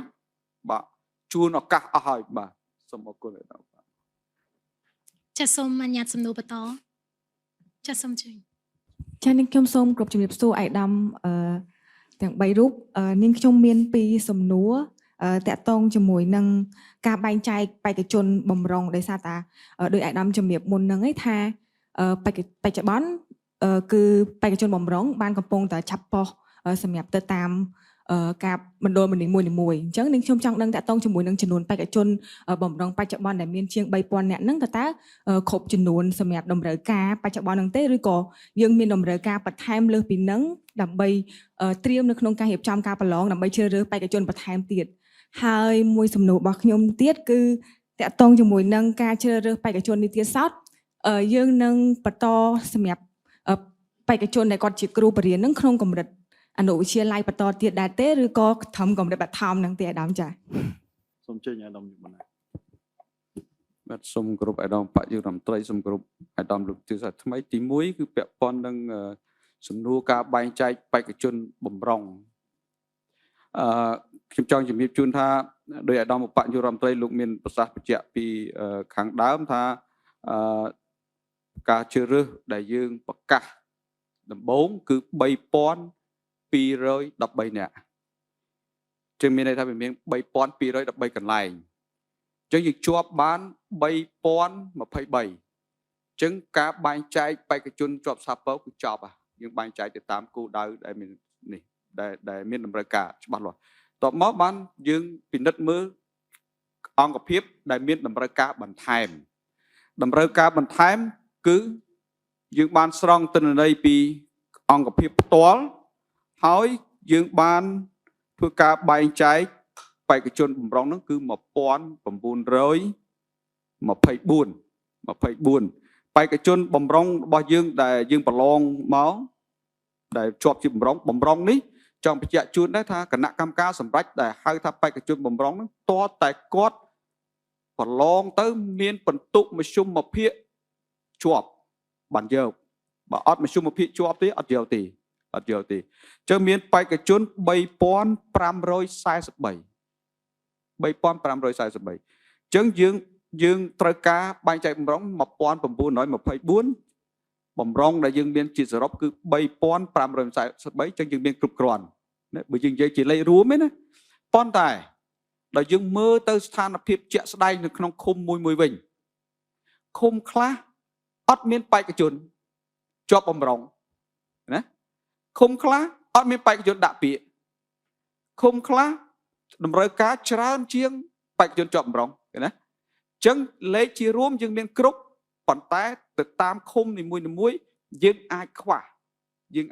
ដោយសារមិនមានបេក្ខជនឬបេក្ខជនមិនគ្រប់អញ្ចឹងការបែងចែក 1924 នេះគណៈកម្មការកំណត់គោលការណ៍នៃការបែងចែកច្បាស់លាស់ដែលមានតាំងពីដើមទីផ្អែកលើលំដាប់អត្ថិភាពមានសេចក្តីណែនាំច្បាស់លាស់ហើយក៏កំណត់គោលការណ៍ថាតើ 1900 នេះយើងកំណត់បែងចែករបៀបម៉េចណាមានគោលការណ៍នៃស្តង់ដារថ្នាក់រៀនស្តង់ដារនៃការប្រើប្រាស់គ្រូលក្ខណៈគឺថាមានកំណត់ទាំងអស់ជានិយមនៃការប្រើប្រាស់ជាមូលដ្ឋានសម្រាប់ការបែងចែកអ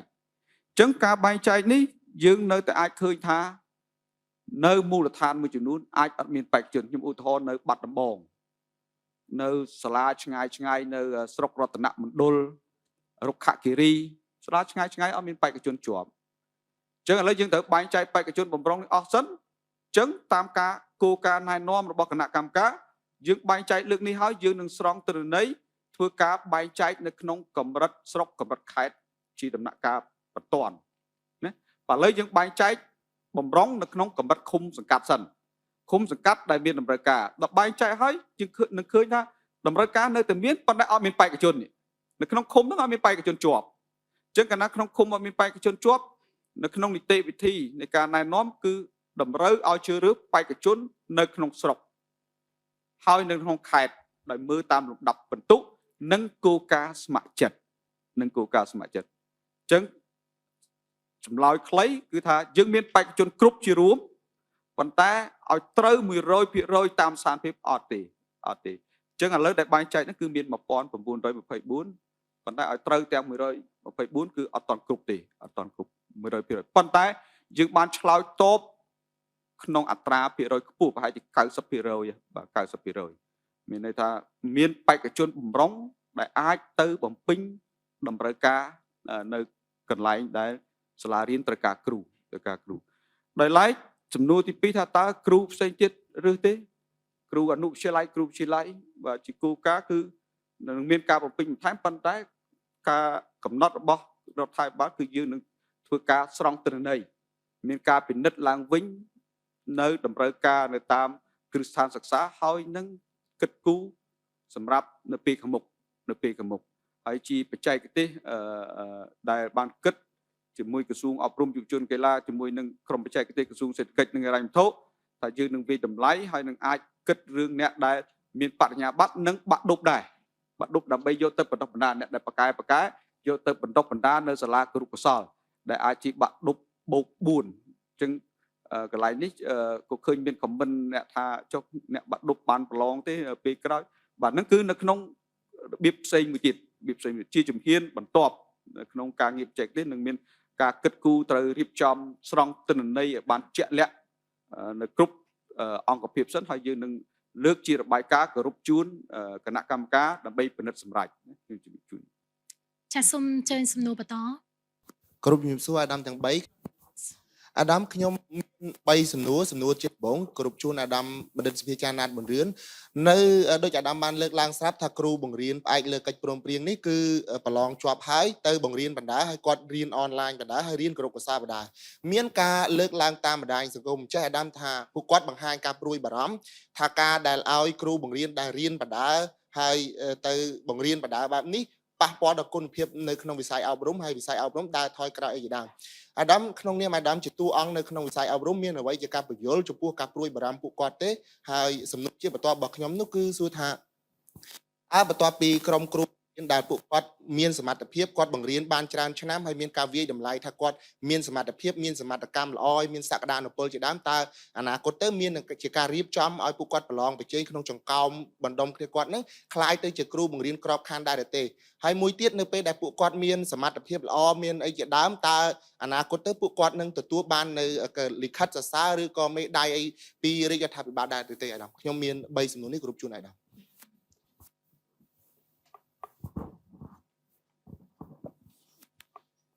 បាទសូមគោរពអាដាមឧបនាយករដ្ឋមន្ត្រីសាថ្មីម្ដងទៀតអាដាមរដ្ឋលេខាធិការប្រចាំការអាដាមលោកទាវលោកស្រីសំណួរនេះក៏រត់តែល្អជាងសំណួរមុនទៀតពួកពាក្យព័ន្ធរឿងគុណភាពខ្ញុំបានឆ្លើយនៅពេលដែលយើងប្រឡងបញ្ចប់ម្ដងរួចហើយបានខ្ញុំសូមរំលឹកឡើងវិញនៅសំណួរនិងចម្លើយដដែលនឹងទៀតនិយាយពីរឿងគុណភាពកាលណាយើងនិយាយរឿងគុណភាពខ្ញុំនិយាយអំពីគេហៅថាស្តង់ដារវិជ្ជាជីវៈគ្រូបង្រៀនជាមុនសិនស្តង់ដារវិជ្ជាជីវៈគ្រូបង្រៀនមាន4ខ្ញុំក៏រំលឹកឡើងវិញទី1យើងហៅថាចំណេះដឹងវិជ្ជាជីវៈចំណេះដឹងវិជ្ជាជីវៈខ្ញុំថាអត់បាត់ទេចំណេះដឹងហើយជាលក្ខណៈពិសេសដោយសារតែគ្រូយើងរើសនៅពេលនេះជាសំណាងល្អណាហើយក៏ជាប្រវត្តិសាស្ត្រទៀតបញ្ញាបត្រហើយបញ្ញាបត្រនេះប្រឡងប្រជែងហើយដោយដំប្រចាំការមានប្រសាសន៍បាញ់មិញប្រឡងប្រជែងមិនពិន្ទុមធ្យមភាគបានធ្វើចំណាត់ថ្នាក់នេះដែលបាន 3000 ជាងណាយើងចង់បាន 3213 នេះពេលនេះដល់យើងប្រឡងនេះសម្រាប់សម្រាំងមែនទែនបានតែ 3023 នាក់ទៀតណាចង់បានដល់ 3212 13នាក់ណាប៉ុន្តែបានតែ 2023 នាក់ទេ ចឹងពីរឿងគុណភាពចំណេះដឹងបញ្ញាបត្រគឺគ្រប់ហើយនឹងស្តង់ដារចំណេះដឹងទី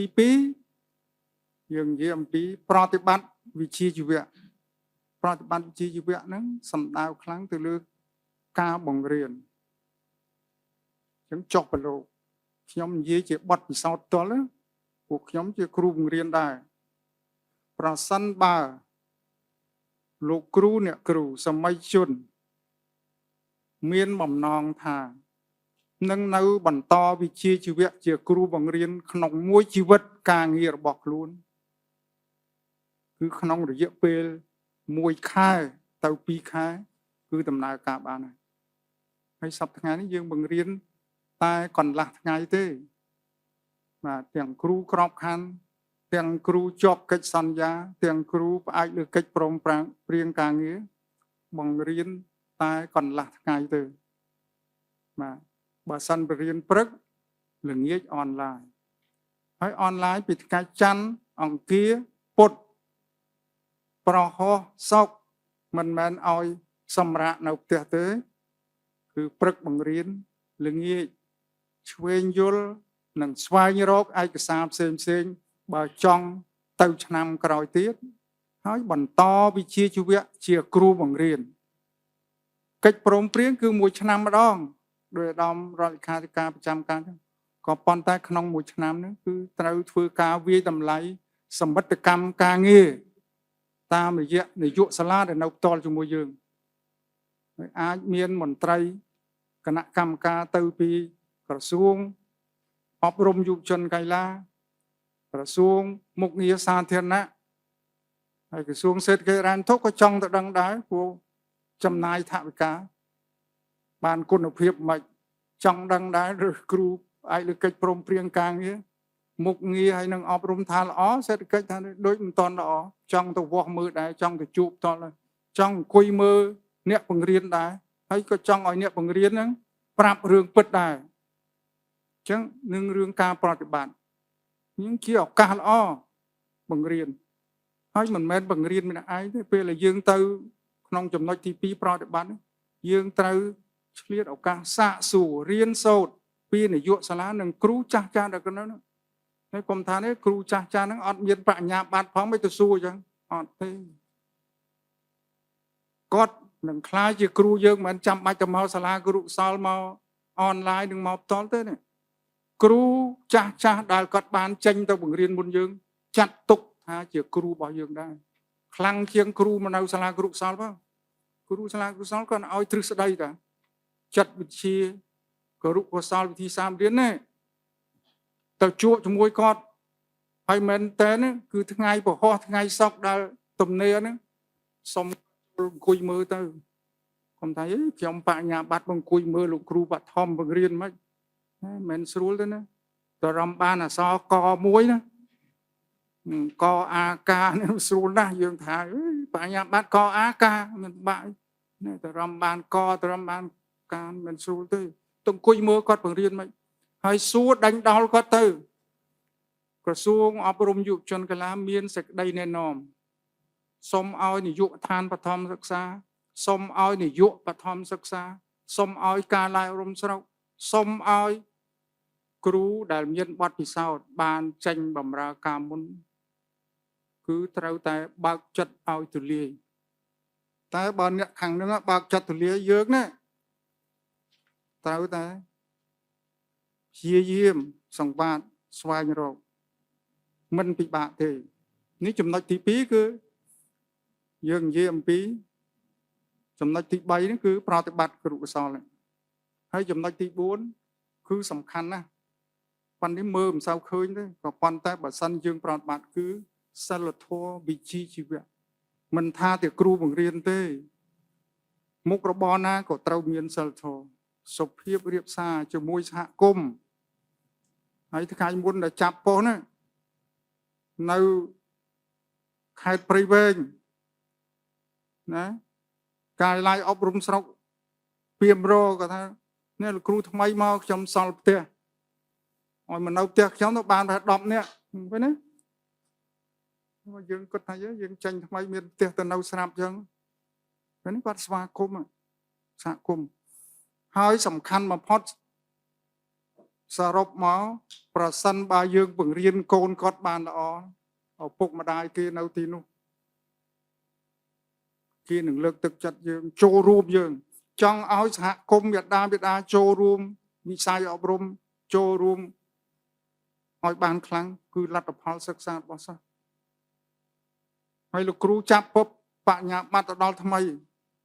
កន្លងមករាល់ឆ្នាំគេជាប់តែ 60% 70% តាំងពីលោកគ្រូទៅ 90% 95% ជាប់ 100% ល្បីហ្មងគ្រូជាប់កិច្ចព្រមព្រៀងទៅថ្មីនេះខ្លាំងមកប៉ុន្តែបើផ្ទុយទៅវិញទៅដល់យ៉ាប់ជាងអានេះចំអស់គូកិច្ចសន្យាកិច្ចព្រមព្រៀងមកគាត់ណាយើងនេះកំពុង20ផងអផងដែរនេះ20ផងអផងគឺលទ្ធផលនេះសមត្ថកម្មហើយខ្ញុំជឿមានជំនឿជឿជាក់ថាគ្រូកិច្ចព្រមព្រៀងបញ្ញាបត្រទៅនេះគឺនឹងខិតខំប្រឹងប្រែងហើយបញ្ចេញស្នាដៃនេះអ្វីដែលខ្ញុំឆ្លើយនេះខ្ញុំចង់ឆ្លើយសរុបទាំងអស់មិនប៉ះពាល់រឿងគុណភាពទេប៉ុន្តែអាស្រ័យលើដំបូងបំផុតពីខ្លួនយើងជួយខ្លួនយើងសិនទើបទេវតាជួយយើងអរគុណ ចាសូមចា សូមជម្រាបសួរឯកឧត្តមនាងខ្ញុំឈ្មោះហាសណាមកពីទូទូ PNN ឯកឧត្តមខ្ញុំមានមួយសំណួរដោយសារឯកឧត្តមបានលើកឡើងពាក់ព័ន្ធជាមួយនឹងប្រាក់បៀវត្សរបស់គ្រូកិច្ចព្រមព្រៀងការងារនឹងថាមិនសូវខុសគ្នាពីគ្រូក្របខ័ណ្ឌប្រមាណទេឯកឧត្តមតែអាចបញ្ជាក់បានទេពាក់ព័ន្ធជាមួយនឹងប្រាក់បៀវត្សរបស់ពួកគាត់ហើយនឹងអត្ថប្រយោជន៍ដែលពួកគាត់ទទួលបានផ្សេងណាខណៈដែលមហាជនមួយចំនួនពួកគាត់នៅតែមានមតិរិះគន់ក៏ដូចជាមិនក៏ដូចជាលើកឡើងថាហេតុអីបានជាម្នាក់នាំគ្នាប្រជ្រៀតគ្នាទៅប្រឡងគ្រូខណៈដែលប្រាក់ខែគ្រូបង្រៀននេះគឺតិចតួចចាសូមអរគុណឯកឧត្តម អរគុណហើយជាអ្នកនិយាយគាត់មិនបានមើលថាប្រាក់ខែនោះបានទេហើយយើងតសិក្សាមើលប្រាក់បៀវត្សនៅក្នុងទីផ្សារការកំណត់បៀវត្សនិងអត្ថប្រយោជន៍របស់គ្រូផ្អែកលើកិច្ចព្រមព្រៀងនេះគឺរដ្ឋាភិបាលបានគិតគូរច្រើនហើយបានសម្រេចនៅក្នុងថាធ្វើម៉េចឲ្យប្រហាក់ប្រហែលនឹងគ្រូក្របខ័ណ្ឌចឹងយើងអាចលើកជាក់ស្ដែងថាគ្រូផ្អែកលើកិច្ចព្រមព្រៀងនេះគាត់បានទទួលបៀវត្ស1.5 លានអញ្ចឹងយើងអាចយកទៅពិចារណាទៅនៅក្នុងទីផ្សារការងារបច្ចុប្បន្នយើងចេញពីមហាវិទ្យាល័យ start ចាប់ផ្ដើមការងារដំបូងតើបានប្រមាណណាអញ្ចឹងបៀវត្សដែលផ្ដល់ជូនគ្រូផ្អែកលើកិច្ចព្រមព្រៀងនេះមានលក្ខណៈប្រកួតប្រជែងនៅក្នុងទីផ្សារប៉ុន្តែមានសគុទ្ធភាពជាមួយនឹងបៀវត្សរបស់គ្រូបឋមរបស់យើងនៅកម្រិតចាប់ផ្ដើមអាជីពដំបូងគ្រូបឋមរបស់យើងនៅក្នុងរង្វង់ 1,450,000 ជាងខុសគ្នាតិចតួចបាទប៉ុន្តែចង់បញ្ជាក់កន្លែងនេះថាខុសគ្នាតិចតួចដោយសារអីទីមួយរឿងសោធននិវត្តន៍ជាមន្ត្រីរាជការយើងអត់បង់ថវិកាចូលទៅក្នុងកញ្ចប់សម្រាប់បំរុងជាសោធននិវត្តន៍ទេតែគ្រូផ្អែកលើកិច្ចព្រមព្រៀងការងារគាត់ត្រូវបង់មួយចំណែកចូលទៅក្នុងកញ្ចប់សោធននិវត្តន៍ហើយកញ្ចប់សោធននិវត្តន៍នេះរដ្ឋាភិបាលនឹងបង់មួយចំណែកជូនគាត់ទៀតនេះជាការកែតម្រង់ប្រព័ន្ធគាំពារសង្គមសម្រាប់គ្រូផ្អែកលើកិច្ចព្រមព្រៀងមិនដូចមន្ត្រីរាជការទាំងស្រុងប៉ុន្តែប្រហាក់ប្រហែលជាប្រយោជន៍របស់គាត់អាចទៅធ្វើការនៅក្នុងវិស័យឯកជននេះលុយបង់នៅក្នុងសោធននិវត្តន៍នេះគាត់អាចបន្តទៅបង់នៅក្នុងវិស័យឯកជនគាត់ត្រឡប់មកវិញបរៀននៅក្នុងវិស័យសាធារណៈក៏មកបន្តបង់នៅក្នុងវិស័យសាធារណៈចឹងនៅក្នុងអាជីពការងាររបស់គាត់គឺមានការធានារ៉ាប់រងផ្នែកគាំពារសង្គមផ្នែកជំងឺរហូតដល់ចូលនិវត្តន៍គឺដូចមន្ត្រីរាជការអញ្ចឹងដូចមន្ត្រីរាជការបានដូចគ្នាអត្ថប្រយោជន៍ផ្សេងទៀតបើមិញម្ចាស់សំណួរពីខាងដើមក៏និយាយបានសរសើរលិខិតសរសើរប្រាក់លើកទឹកចិត្តអីផ្សេងបុណ្យប្រជុំបិណ្ឌចូលឆ្នាំឯដល់បញ្ញារដ្ឋមន្ត្រីលោកទើបមានប្រសាសន៍អំពីថារដ្ឋាភិបាលជូនមន្ត្រីរាជការយើងទាំងអស់បុណ្យប្រជុំបិណ្ឌនេះមានគាត់នេះក៏បានដូចគ្នាបានសរសើរលិខិតការងារហ្នឹងមេដៃអីបានដូចគ្នាទាំងអស់បាទសម្រាប់ជាអត្ថប្រយោជន៍ជូន គ្រូបាយលើកកិច្ចព្រមព្រៀងហើយសួរថាប្រាក់ខែតិចមិនចូលប្រាក់ខែខ្ញុំបញ្យល់អត្ថប្រយោជន៍ខ្ញុំបញ្យល់ប៉ុន្តែយើងកុំមើលឃើញអាជីពគ្រូបង្រៀនត្រឹមតែអត្ថប្រយោជន៍ជាបៀវត្សនៅក្នុងសង្គមកម្ពុជាអាជីពជាគ្រូបង្រៀននេះមានតម្លៃជាសិលធម៌កម្រិតខ្ពស់ណាស់ជាប្រវត្តិសាស្ត្រមកដល់បច្ចុប្បន្នអាជីពជាគ្រូបង្រៀននៅតែជាអាជីពមួយដែលមានតម្លៃខ្ពស់មានការទទួលស្គាល់ពីសង្គមរបស់យើងហើយយើងតែមានពាក្យថាគ្រូមួយថ្ងៃគ្រូមួយជីវិតហើយនៅក្នុងការអប់រំនៅក្នុងវប្បធម៌ខ្មែរយើងគុណឪពុកម្ដាយគុណគ្រូបាធ្យាយណាបន្ទាប់ពីគុណឪពុកម្ដាយគ្រូបាធ្យាយគឺគ្រូបង្រៀនហ្នឹងហើយគ្រូបាធ្យាយគឺណាគឺគ្រូបង្រៀនអញ្ចឹងតម្លៃសិលធម៌តម្លៃវិជ្ជាជីវៈគ្រូបង្រៀនគឺមានការឲ្យតម្លៃខ្ពស់នៅក្នុងសង្គមរបស់យើងអញ្ចឹងយើងកុំមើលឃើញតែនៅក្នុងជ្រុងគេហៅសម្ភារៈប៉ុន្តែយើងត្រូវមើលនៅក្នុងតម្លៃជាសិលធម៌នៅក្នុងសង្គមរបស់យើងបាទសម្រាប់ការចាប់យកអាជីពការងារបាទ ចាសសូមអញ្ជើញសំណួរបន្តបើសិនជាមាន ចំណុចមួយនេះគឺខ្ញុំគ្រាន់តែជាការឆ្លុះបញ្ចាំងនៃទិន្នន័យបន្ថែមដូចបានបញ្ជាក់នៅក្នុងក្របខ័ណ្ឌវិស័យអប់រំក្នុងអាណត្តិទី7ក្របខ័ណ្ឌនិងកិច្ចព្រមព្រៀងដែលយើងបានជ្រើសរើសប្រមាណ 5301 នាក់ជាតួលេខក៏ប៉ុន្តែអ្នកដែលបានចុះឈ្មោះប្រឡងទៅតាមប្រព័ន្ធម្ដងគឺរាប់ម៉ឺនសឹងតែចូលគៀកបូកសរុបទៅសឹងតែចូល40នាក់អញ្ចឹងពួកគាត់ទាំងអស់គ្នាជាបេក្ខជនបានយកចិត្តទុកដាក់និងស្វែងយល់ច្បាស់ទៅលើអ្វីដែលជាអត្ថប្រយោជន៍ដោយអ្វីដែលអាយដាមយុវនាបានលើកឡើងអាយដាមបណ្ឌិតស្ពាចាបានលើកឡើងហើយក្រៅពីអ្វីដែលជាអត្ថប្រយោជន៍ដែលមានលក្ខណៈប្រកួតប្រជែងក្នុងនោះគឺប្រាក់បៀវត្សដែលមានការផ្សារភ្ជាប់ទៅនឹងគណនានិងគ្រូបឋមសិក្សាយើងផងហើយនឹងក្នុងវិស័យឯកជនទីផ្សារផងប៉ុន្តែក្រៅពីនឹងថែមទៀតគឺអ្វីដែលជាកិត្តិយសអានេះពិតប្រាកដណាស់តែគ្រូមួយថ្ងៃហើយគឺគ្រូមួយជីវិតហើយអញ្ចឹងគឺបើយើងមើលអ្វីដែលជាអ្នកដែលមានបំណងប្រាថ្នាចុះឈ្មោះដើម្បីប្រឡងប្រកួតប្រជែងខ្លាចទៅជាគ្រូបង្រៀនទិន្នន័យនេះគឺមិនតូចទេបាទអរគុណ ចាសសូមអញ្ជើញ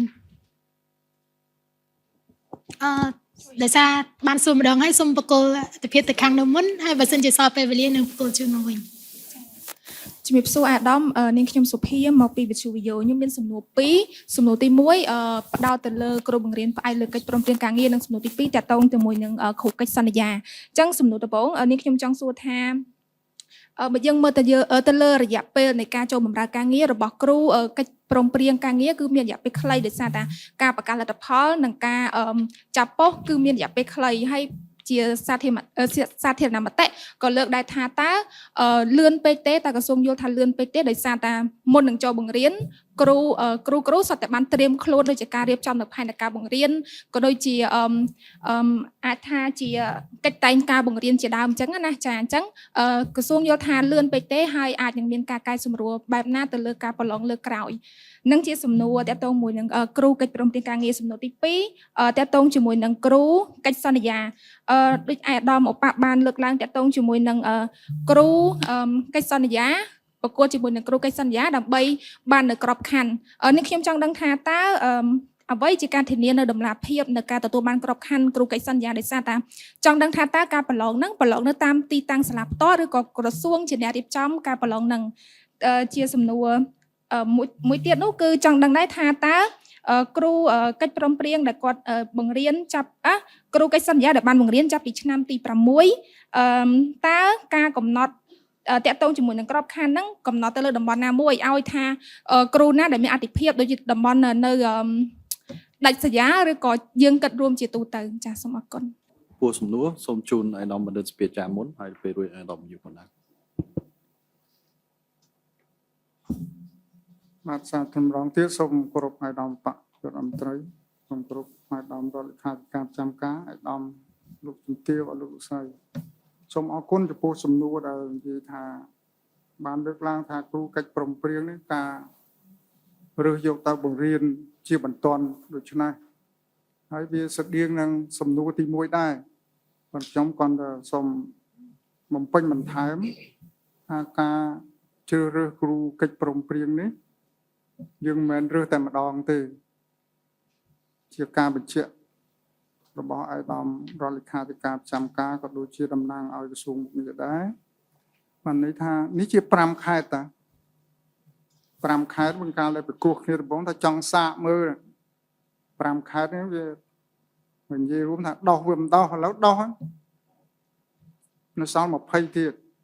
ហើយនៅសល់បច្ចុប្បន្ននៅសល់ទៀតអញ្ចឹងឲ្យបាននៅពេលដែលប្រឡងជាប់ជាស្ថាពរហើយក្តីជាប់បំរុងក្តីយើងតែមានសេចក្តីជូនដំណឹងនិងក្រើនរំលឹកដល់បច្ចុប្បន្នទោះបីជាប់បំរុងក៏ដោយគាត់ត្រូវតែមករៀនសូមចងចាំមិនមែនមករៀនតែអ្នកជាប់ស្ថាពរទេណាដើម្បីដោយសំណួររបស់លោកស្រីបានលើកឡើងដើម្បីឲ្យបានត្រៀមខ្លួនឲ្យបានយូរអញ្ចឹងបេក្ខជនជាប់បំរុងហើយខ្ញុំសូមស្វាគមន៍អបអរសាទរនឹងលើកសរសើរដែលបេក្ខជនជាប់បំរុងច្រើនដាច់ខាតបានមកចូលរៀនហើយឥឡូវសំណាងដល់បាត់ហើយ3000ជាងឥឡូវបាន1000ទៀតហើយតាមគោលការណ៍របស់ឯកឧត្តមឧបក៏ដូចជារដ្ឋលេខាធិការប្រចាំការយកតទៀតអញ្ចឹងអ្នកជាប់បំរុងនឹងខ្លាយទៅស្ថាពរទាំងអស់នេះឃើញទេហើយអ្នកបំរុងមួយចំនួនអត់មករៀនចង់ភ័យខ្លួនខ្ញុំអត់មករៀនឥឡូវមិនទៅវិញយើងលើកទឹកចិត្តដើម្បីដូចសំណួរលោកស្រីថាឥឡូវអ្នកដែលជាប់ភ្លាមនឹងឲ្យទៅបង្រៀនហើយអញ្ចឹងអ្នកជាប់បំរុងមករៀនបណ្ដើទៅព្រោះពុំមិនមែនសម្រាប់1ឆ្នាំណាកិច្ចព្រមព្រៀងគេធ្វើ1ឆ្នាំប៉ុន្តែកិច្ចព្រមព្រៀងនឹងបន្តហូរហែទៅមុខទៀតហើយជាទូទៅការបង្រៀនត្រូវតែមានវិញ្ញាបនបត្រគរុសម្បទាវិជ្ជាជីវៈដែលយើងហៅថាអាជ្ញាប័ណ្ណត្រូវតែមានអត់បានទេអ្នកដែលជាប់ថ្មីនេះក៏ដោយអ្នកជាប់បំរុងក៏ដោយហើយតាមការគ្រោងទុកដែលសូមអនុញ្ញាតពីឧត្តមឧបនិងរដ្ឋលេខាប្រចាំការថាយើងគ្រោងទាំងអស់គ្នានឹងរើសតទៀតហើយនឹងរើសឲ្យបានពេលវេលានឹងយូរអាចរៀនឲ្យស្រេចទុកទៅដល់ពេលត្រូវការចូលតែម្ដងនេះគឺខ្ញុំលើកតាំងពីដើមការប្រឡងចំថានេះវគ្គពិសេសហើយសាកមើលទៅវាដោះល្អដែរហើយស្វាគមន៍ហើយការរៀននេះចង់ឲ្យមានអនឡាញនឹងតលនឹងក៏សាកល្បងមើលដែរបេក្ខជនបញ្ញាបត្រពូនអ្នកដែលមានបញ្ញាបត្រនេះគឺកម្រិតខ្ពស់ហើយនៅសាកលវិទ្យាល័យអញ្ចឹងមានវិធីសាស្ត្ររបៀបរៀនណាគឺនៅសាកលវិទ្យាល័យគេរៀនរបៀបហ្នឹងមិនមែនតែនៅស្រុកខ្មែរយើងទេមិនជារៀនតលច្រើនទេគឺរៀនតាមរយៈប្រព័ន្ធអនឡាញហើយនេះក៏ជាការសាកល្បងចង់មើលសក្តានុពលរបស់បេក្ខជនយើងនេះក្នុងដំណាក់កាលប្រើបច្ចេកវិទ្យាព័ត៌មាន digital នេះផងដែរបាទខ្ញុំឆ្លើយប៉ុណ្ណឹងហើយសំណួរផ្សេងទៀតប្រហែលជាទៅហើយដំរដ្ឋលេខាធិការប្រចាំការសូមអរគុណគុណអាដាមខ្ញុំសូមភ្ជាប់ជាមួយអាដាមបណ្ឌិតពីចាថាការជ្រើសរើសនេះដោយខាងអ្នកសារព័ត៌មានលើកឡើងហើយតាមបណ្ដាញសង្គមក៏ខ្ញុំកត់សម្គាល់ថាមានរយៈពេលខ្លីប៉ុន្តែជាការគិតគូរចង់ជំរាបជូនថាមិនមែនតែគិតឥឡូវទេគឺថាមានផែនការតាំងពីដើមឆ្នាំយើងត្រូវធ្វើកិច្ចការជាច្រើនបាទធ្វើការច្រើនវាតម្លៃតម្រូវការវាតម្លៃឲ្យស្ថានភាពចំនួនសិស្សចូលរៀនជាក់ស្ដែងឡាក់ហើយស្ថានភាពនៅកន្លែងមួយអញ្ចឹងកិច្ចការនេះអ្នកមើលពីខាងក្រៅថាខ្លីប៉ុន្តែជាបច្ចេកទេសយើងថាយើងអាចគ្រប់គ្រងបានយើងមានបវិស្ណការថ្ងៃមួយប៉ុន្តែនៅសប្តាហ៍ទី1នេះយើងអត់ទាន់បានរៀនទេមានបនច្រើនយើងបានគណនាទាំងរឿងនឹងទាំងអស់មានន័យថាយើងមានពេលវេលានឹងទៀតហើយជាធម្មតាដំណើរការនៃការរៀននៅដំបូងហ្នឹងគឺការបែងចែកថ្នាក់បែងចែកអីនេះទេអញ្ចឹងយើងអាចសម្របស្ថានភាពទៅតាមហ្នឹងអញ្ចឹងជាបច្ចេកទេសគឺថាមានការគណនាលម្អិត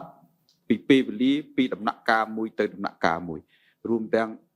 ការបដិបដាដែលអាដាមបណ្ឌិតស្ពីចាលើកឡើងហើយនឹងគុណភាពក៏មានការគិតសូម្បីតែវិញ្ញាសានៃការចេញគឺជាវិញ្ញាសាដែលបានដាក់ឲ្យបេក្ខជនរៀនអំពីគរុកោសលរួចទៅហើយបាទគឺថាបេក្ខជនដែលមកចង់ប្រឡងគ្រូតើតែដឹងអំពីគ្រូតើគ្រូបង្រៀនមានរបៀបម៉េចអញ្ចឹងយើងបានប្រាប់បេក្ខជនឲ្យរៀនតាំងពីជាង1ខែមុនព្រោះអីសំណួរដែលប្រឡងគឺមានផ្នែកមួយដែលពាក់ព័ន្ធនឹងគរុកោសលនៃការបង្រៀន និយាយពីរឿងពាក់ព័ន្ធសមត្ថភាពពាក់ព័ន្ធរយៈពេលគឺបានកណនីតាំងពីដំណាក់កាលនៃការដាក់ពាក្យប្រឡងហើយនឹងការជូនដំណឹងប្រាប់បេក្ខជនមកម្លេះប្រភេទវិញ្ញាសាខ្ញុំជឿថាអ្នកសារព័ត៌មានអាចចាប់អារម្មណ៍ឃើញមានបេក្ខជនគាត់ថាអូវិញ្ញាសាចេញល្អច្រើនចេញត្រូវតាមស្ថានភាពគ្រូមកព្រោះអីអាដាមរដ្ឋវិចារលោកឲ្យក្រុមការងារបច្ចេកទេសខាងនេះហ្នឹងគឺអ្នកដែររឿងហ្នឹងតែម្ដងបាទសម្រាប់ធ្វើម៉េចឲ្យបេក្ខជនដែលមានបរិញ្ញាបត្រហ្នឹងឲ្យចិត្តចង់ជាគ្រូហ្នឹងអ្នកឯងត្រូវទៅរៀនអាហ្នឹងឲ្យមករៀននឹងឲ្យបើអ្នកឯងអត់ទៅរៀនគឺថាប្រឡងអត្រាជោគជ័យគឺកម្រិតទាបហើយ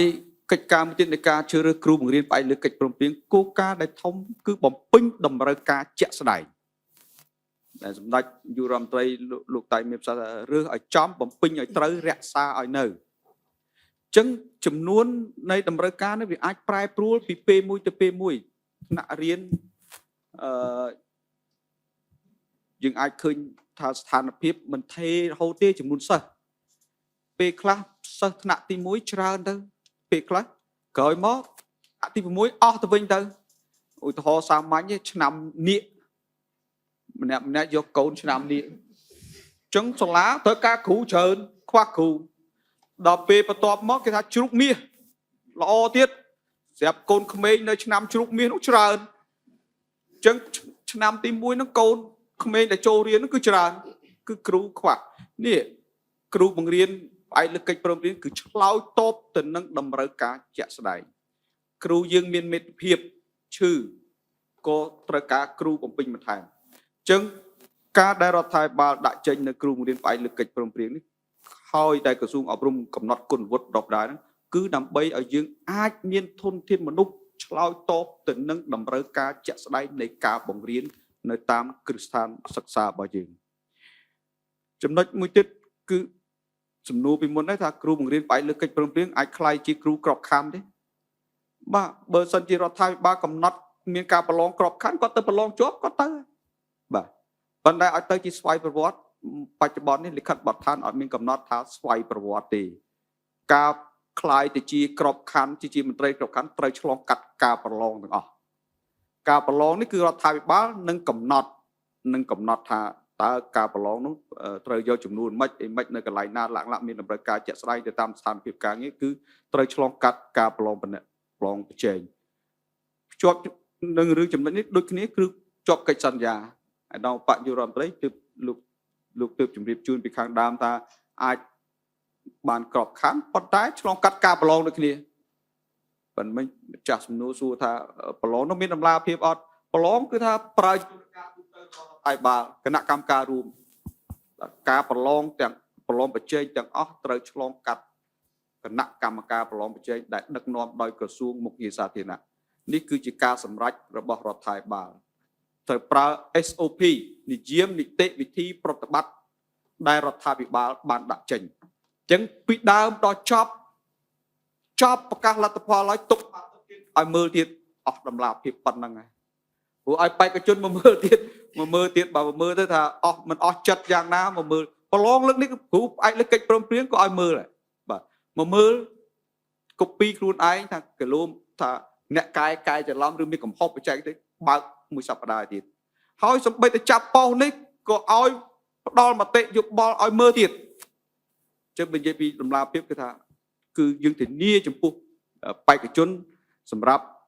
ការប្រឡងប្រជែងក្នុងក្របខ័ណ្ឌឬក៏ពីកិច្ចសន្យាទៅក្របខ័ណ្ឌក៏ឆ្លងកាត់ការប្រឡងប្រជែងដូចគ្នាអត្ថភាពនឹងតំបន់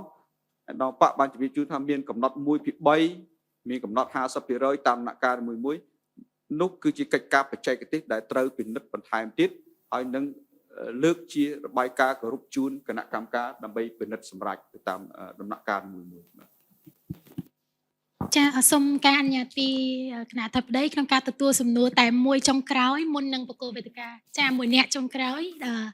មុននឹងឈានដល់ការបកគោវេទិកាជូននៅដំណបាក្នុងការបូកសរុបនឹងអនុសាសន៍ផ្ដាំផ្ញើចាសូមគ្រប់ជ័យសូមគ្រប់អាយដាមជាថ្មីបាទខ្ញុំមានមួយសំណួរគ្រាន់តែចង់បញ្ជាក់ថាដោយសារតែកង់គឺមួយឆ្នាំម្ដងអញ្ចឹងតើអាចមានទេករណីដែលថាបេក្ខជនគ្រូខ្លះគាត់ឈប់ពាក់កណ្ដាលទីអាចនិយាយបានថាគាត់មានអញ្ចឹងគាត់ប្រាច់ឈប់កណ្ដាលទីបាទ ហើយអាចទេមានករណីដែលខាងយើងបញ្ឈប់គាត់ពាក់កណ្ដាលទីវិញបាទហើយក្នុងករណីអ្វីបាទហើយមួយវិញទៀតដោយសារតែអាដាមប្រចាំការក៏បានបញ្ជាក់ថាឆ្នាំខ្លះសិស្សច្រើនក្នុងករណីថាបច្ចុប្បន្នសិស្សច្រើនយើងត្រូវការគ្រូកិច្ចប្រឹងប្រែងដើម្បីមកជួយក៏ប៉ុន្តែក្នុងករណីបើសិនជាឆ្នាំក្រោយសិស្សទៅវិញអញ្ចឹងថាតើពួកគាត់ត្រូវទៅណាស្របពេលដែលការវាតម្លៃពួកគាត់គឺល្អប្រសើរអាចបន្តបានតែសិស្សទៅវិញអញ្ចឹងពួកគាត់ត្រូវទៅទីតាំងណាឬក៏យ៉ាងណាវិញបាទ ដល់បញ្ញរដ្ឋមន្ត្រីសូមឆ្លើយរឿងថាកិច្ចព្រមព្រៀងមួយឆ្នាំឈប់មុនឬត្រូវបញ្ឈប់សិទ្ធទៅវិញទៅមកសងខាងមានសិទ្ធមានកាតព្វកិច្ចអញ្ចឹងកិច្ចព្រមព្រៀងមួយឆ្នាំត្រូវមានសមិទ្ធកម្មបើមានកិច្ចព្រមព្រៀងមួយឆ្នាំហើយមិនទៅធ្វើការមិនជាប់លាប់ទៅតាមកំណត់ស្តង់ដារនៅក្នុងសេចក្តីណែនាំមានទាំងអស់មានទាំងគេបញ្ជាក់គំរូសម្រាប់វិតម្លៃប្រជុំតែទៅធ្វើការសិលធម៌ល្អដែលដំណិតស្ពីចាលើកឡើងបាទក្រមសិលធម៌វិជ្ជាជីវៈធ្វើការមិនល្អអាហ្នឹងគេវិតម្លៃមាននីតិវិធីในការណែនាំផ្សេងៗបន្ទាប់មកនីតិវិធីបញ្ឈប់ប៉ុន្តែមួយទៀតគឺគាត់ឈប់ខ្លួនគាត់នឹងក៏មាននីតិវិធីកំណត់នៅក្នុងសេចក្តីណែនាំគាត់អាចឈប់បានអញ្ចឹងគាត់ឈប់ប៉ុន្តែគាត់ត្រូវជូនដំណឹងបាទមកថាកំពុងតែពរៀនស្រាប់ឈប់បាត់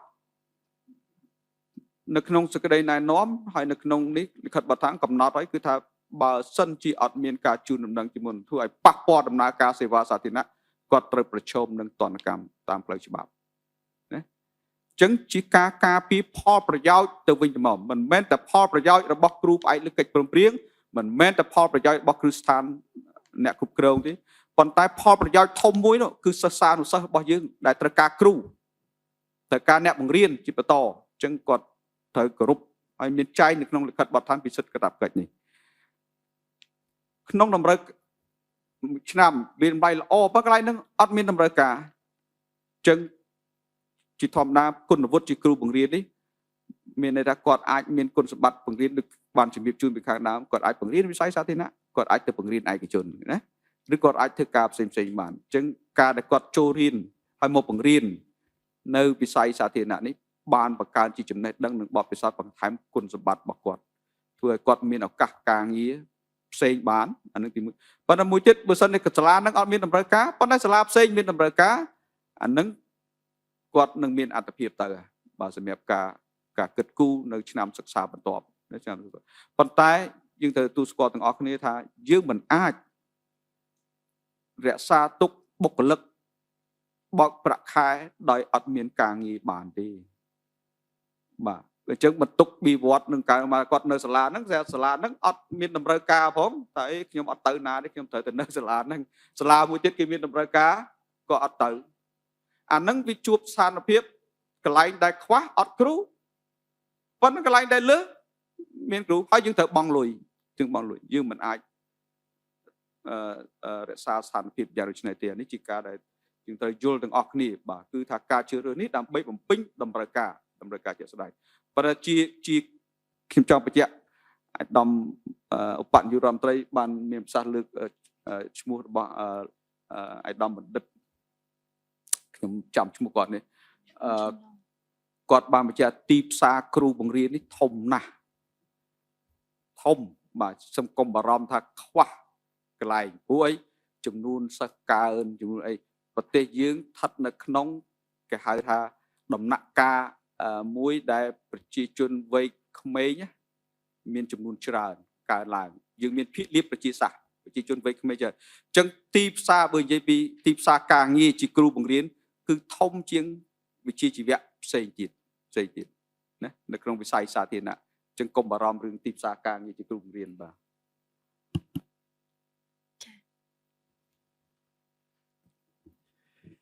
ខ្ញុំគិតថាពេលវេលាសមស្របដើម្បីយើងបញ្ចប់ទៅនឹងអ្វីដែលជាសន្និសីទសារព័ត៌មានរបស់យើងហើយក្នុងនោះផ្សាយជាថ្មីម្ដងទៀតពិតជាសូមថ្លែងអំណរគុណអាយដាមបណ្ឌិតស្ពាចាអាយដាមយុគបណ្ណាអាយដាមតំណាងឲ្យក្រសួងសេដ្ឋកិច្ចហិរញ្ញវត្ថុអង្គភាពប្រចាំពើពុករលួយទាំងថ្នាក់ដឹកនាំទាំងក្រសួងអប់រំនិងក្រសួងមុខងារសាធារណៈខ្ញុំសូមលើកដល់ខ្លីទេចំណុចទី1គឺពិតជាសូមថ្លែងអំណរគុណចំពោះការចូលរួមហើយសម្រាប់ខ្ញុំអាចនិយាយបានថា គោលដៅនិងគោលបំណងចុងក្រោយនៃសន្និសីទសារព័ត៌មានបានសម្រេចដោយជោគជ័យហើយបានលើសមួយកម្រិតបន្ថែមទៀតព្រោះថាគោលបំណងធំជាងគេបង្អស់នៃសន្និសីទសារព័ត៌មាននេះគឺចង់ជំរាបជូនជាព័ត៌មានផ្អែកទៅលើគោលការណ៍ទិន្នន័យក្នុងនាមគណៈកម្មការរៀបចំដំណើរការនៃប្រឡងដើម្បីកុំឲ្យមានហើយសង្ឃឹមថាចេញពីសន្និសីទសារព័ត៌មាននេះគឺនឹងជំរះមន្ទិលសង្ស័យមួយចំនួនដែលអាចឃើញព័ត៌មានច្រើននៅក្នុងក្របខ័ណ្ឌនៃបណ្ដាញសង្គមអញ្ចឹងអ្វីដែលចង់ជំរាបជូនគឺគណៈកម្មការអត់មានអីត្រូវលាក់ទេអ្វីនៃដំណើរការតាំងពីការប្រកាសមួយខែមុនថ្ងៃប្រឡងគឺដាក់នៅលើតុផ្សព្វផ្សាយជាសាធារណៈលក្ខខណ្ឌនៃការប្រឡងប៉ុស្តិ៍ដែលត្រូវជ្រើសរើសក៏យើងបានដំណើរការនៅថ្ងៃទី1ហើយដាក់ជូនឲ្យបេក្ខជនដែលបានជាប់ជាស្ថាពរមើលឃើញដំណើរការទាំងអស់តែម្ដងនៅថ្ងៃនេះមុននេះបន្តិចក៏អាដាមរដ្ឋាភិបាលអាដាមរដ្ឋាភិបាលកម្មការបានចែករំលែកព័ត៌មាននឹងទាំងអស់ហើយនេះសូមបញ្ជាក់ថាយើងបានអនុវត្តជាង50ដងហើយមិនមែនជាលើកទី1ទេអញ្ចឹងខ្ញុំចង់ស្នើសុំឲ្យទាំងបេក្ខជននិងជាប់ស្ថាពរនិងបំរុងនិងសាធារណជនទាំងអស់សូមឲ្យមានជំនឿទុកចិត្តទៅលើគណៈកម្មការដែលមានឆន្ទៈហើយមានគោលការណ៍ណែនាំពីសម្ដេចមហាបវរសម្ដីគឺធ្វើយ៉ាងណាឲ្យដំណើរការរបស់យើងគឺធានានៃតម្លាភាពយុត្តិធម៌និងផ្ដល់ឱកាសស្មើៗគ្នាតែម្ដងអញ្ចឹងគោលដៅនិងគោលបំណងទី1សង្ឃឹមថាសន្និសីទសារព័ត៌មាននេះនឹងជំរះមន្ទិលសង្ស័យហើយសំណួរមួយចំនួនបានលើសពីអ្វីដែលជាគោលដៅនៃការជំរះមន្ទិលសង្ស័យផងតែខ្ញុំគិតថានេះក៏វាជាជំហរមួយរបស់ក្រសួងមុខងារសាធារណៈក្នុងការទទួលស្ដាប់មតិយោបល់គួបផ្សំនិងលើកទឹកចិត្តឲ្យមានការចូលរួមពីគ្រប់ភាគីពាក់ព័ន្ធគួបផ្សំទៅបងអ្នកសារព័ត៌មានតាំងពីដើមទីហើយយើងនឹងថែអាសានៃជំហរនិងទម្រង់នៃការធ្វើការជាមួយគ្នាព្រោះថាយើងចង់ឲ្យអ្វីដែលជាដំណើរការរបស់យើងនេះគឺមានភាពរីកចម្រើនហើយនឹង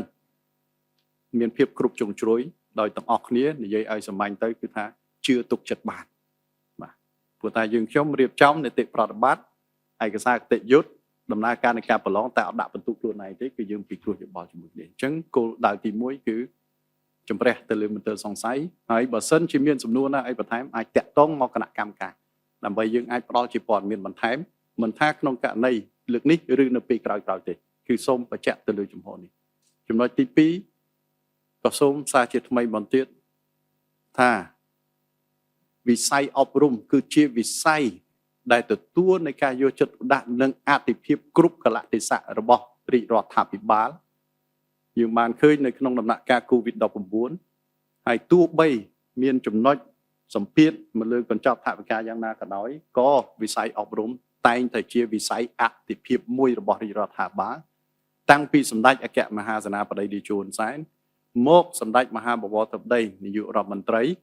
ហើយក៏សូមបញ្ជាក់ថានេះគឺជាកម្មវិធីនយោបាយរបស់គណៈបកប្រជាជនកម្ពុជាដោយការផ្ដល់អតិភិបទៅលើវិស័យអប់រំការយកចិត្តទុកដាក់នៅក្នុងនោះទៅលើលោកគ្រូអ្នកគ្រូគឺមិនមានការប្រែប្រួលទេហើយចំណុចទី3គឺសូមបញ្ជាក់សារជាថ្មីមិញបានលើកបន្តិចហើយគឺសូមឲ្យមានការជឿជាក់ទៅលើការដឹកនាំនិងការកែតម្រង់រដ្ឋបាលសាធារណៈហើយបើនិយាយពីនិយមនីតិប្រតិបត្តិក្នុងការជាមូលដ្ឋានក្នុងការអនុវត្តនៃការជ្រើសរើសប្រឡងនេះគឺយើងនឹងបន្តទៅមុខបន្ថែមទៀតដើម្បីថាធានាថាដំណើរការទាំងការប្រឡងទាំងការចាប់ប៉ុស្តិ៍និងកត្តាផ្សេងពាក់ព័ន្ធទៅនឹងដំណើរការនឹងមានតម្លាភាពយុត្តិធម៌ហើយអាចជឿទុកចិត្តបាននេះជាការបញ្ញាចិត្តរបស់យើងខ្ញុំទាំងអស់គ្នាក្រោមការណែនាំចង្អុលវង្ហាញជាប្រចាំរបស់សម្ដេចមហាបវរធិបតីដើម្បីយើងធានាថាយុវជនយុវនារីរបស់យើងដែលមានក្តីសម័យបំណងប្រាថ្នាចង់ចោះឈ្មោះប្រកួតប្រជែងក្លាយទៅជាមន្ត្រីរាជការផ្អែកឬក៏ក្លាយទៅជាមន្ត្រីកិច្ចព្រមព្រៀងការងារគឺយើងនឹងរៀបចំ ធ្វើយ៉ាងណាធានាថាដំណើរការទាំងអស់នេះនឹងផ្ដល់នៃយុត្តិធម៌ឱកាសស្មើគ្នាច្រើនដងហើយផ្អែកទៅលើមូលដ្ឋាននៃសមត្ថភាពដោយមិនមានភាពចាំបាច់ទៅលើការអន្តរាគមន៍ឬការអស់លុយណាក្រៅពី 20,000 រៀលនោះទេបាទត្រូវបញ្ជាក់ 20,000 រៀលគីឡូថាតែ 20,000 ទៅទេទៅកែច្នៃចេញ 20,000 អីផ្សេងតាមខាងសារព័ត៌មានថ្មីពីមុនធ្លាប់សួរខ្ញុំដែរអញ្ចឹងចុងក្រោយសូមឲ្យមានការជឿជាក់ទៅលើរាជរដ្ឋាភិបាលដែលដឹកនាំដោយសម្ដេចមហាបវរសម្ដីហើយយើងខ្ញុំទាំងអស់គ្នានៅទីនេះក្នុងនាមជាសេនាធិការជូនសម្ដេចប្រមុខរាជរដ្ឋាភិបាលគឺយើងនឹងមានការបញ្ញាចិត្តខ្ពស់ដើម្បីធានាទៅលើនិរន្តរភាពនិងការអនុវត្តឲ្យមានតម្លាភាពយុត្តិធម៌និងទទួលនឹងមានជំនឿទុកចិត្តបានអញ្ចឹងសូមអរគុណទាំងអស់គ្នាដែលបានមកចូលរួមในសន្និសីទសារព័ត៌មានថ្ងៃនេះហើយសូមបញ្ចប់កិច្ចការងាររបស់យើងឲ្យជូនគណៈចាត់តាំងកម្មវិធី ចាសសូមគោរពអរគុណអាដាមគណៈអធិបតីសន្និសីទសារព័ត៌មានរបស់យើងបានបញ្ចប់ឈានដល់ទីបញ្ចប់ហើយសូមកត់សម្គាល់ដែរក្នុងរង្វង់1ម៉ោង35នាទីយើងទទួលបានសំណួររហូតដល់13សំណួរហើយការពន្យល់ផ្ដល់ជាព័ត៌មានក៏ដូចជាការបកស្រាយពីអាដាមគណៈអធិបតីហាក់ទៅដោយរលូនដោយមិនគិតថាយូរព្រោះ1ម៉ោង35នាទីហាក់ដូចមកប្រព្រឹត្តផ្នែកគណៈមានសំណួរនៅខ្ញុំជឿថានៅមានសំណួរអាចនឹងសល់តែដោយសារកត្តាពេលវេលាសូមអនុញ្ញាតបញ្ចប់ត្រឹមនេះជាចុងក្រោយសូមគោរពតាមអរគុណចំពោះអាដាមអបនាយករដ្ឋមន្ត្រីអាដាមគណៈអធិបតីដែលបានផ្ដល់ពេលវេលាក្នុងការចូលរួមក្នុងសន្និសីទនាពេលនេះក៏ដូចជាបងប្អូនអ្នកសារព័ត៌មាននិងអាដាមជាភ្ញៀវកិត្តិយសទាំងអស់នេះខ្ញុំសូមអនុញ្ញាតប្រកាសបិទសន្និសីទសារព័ត៌មាននាពេលនេះចាសសូមអរគុណ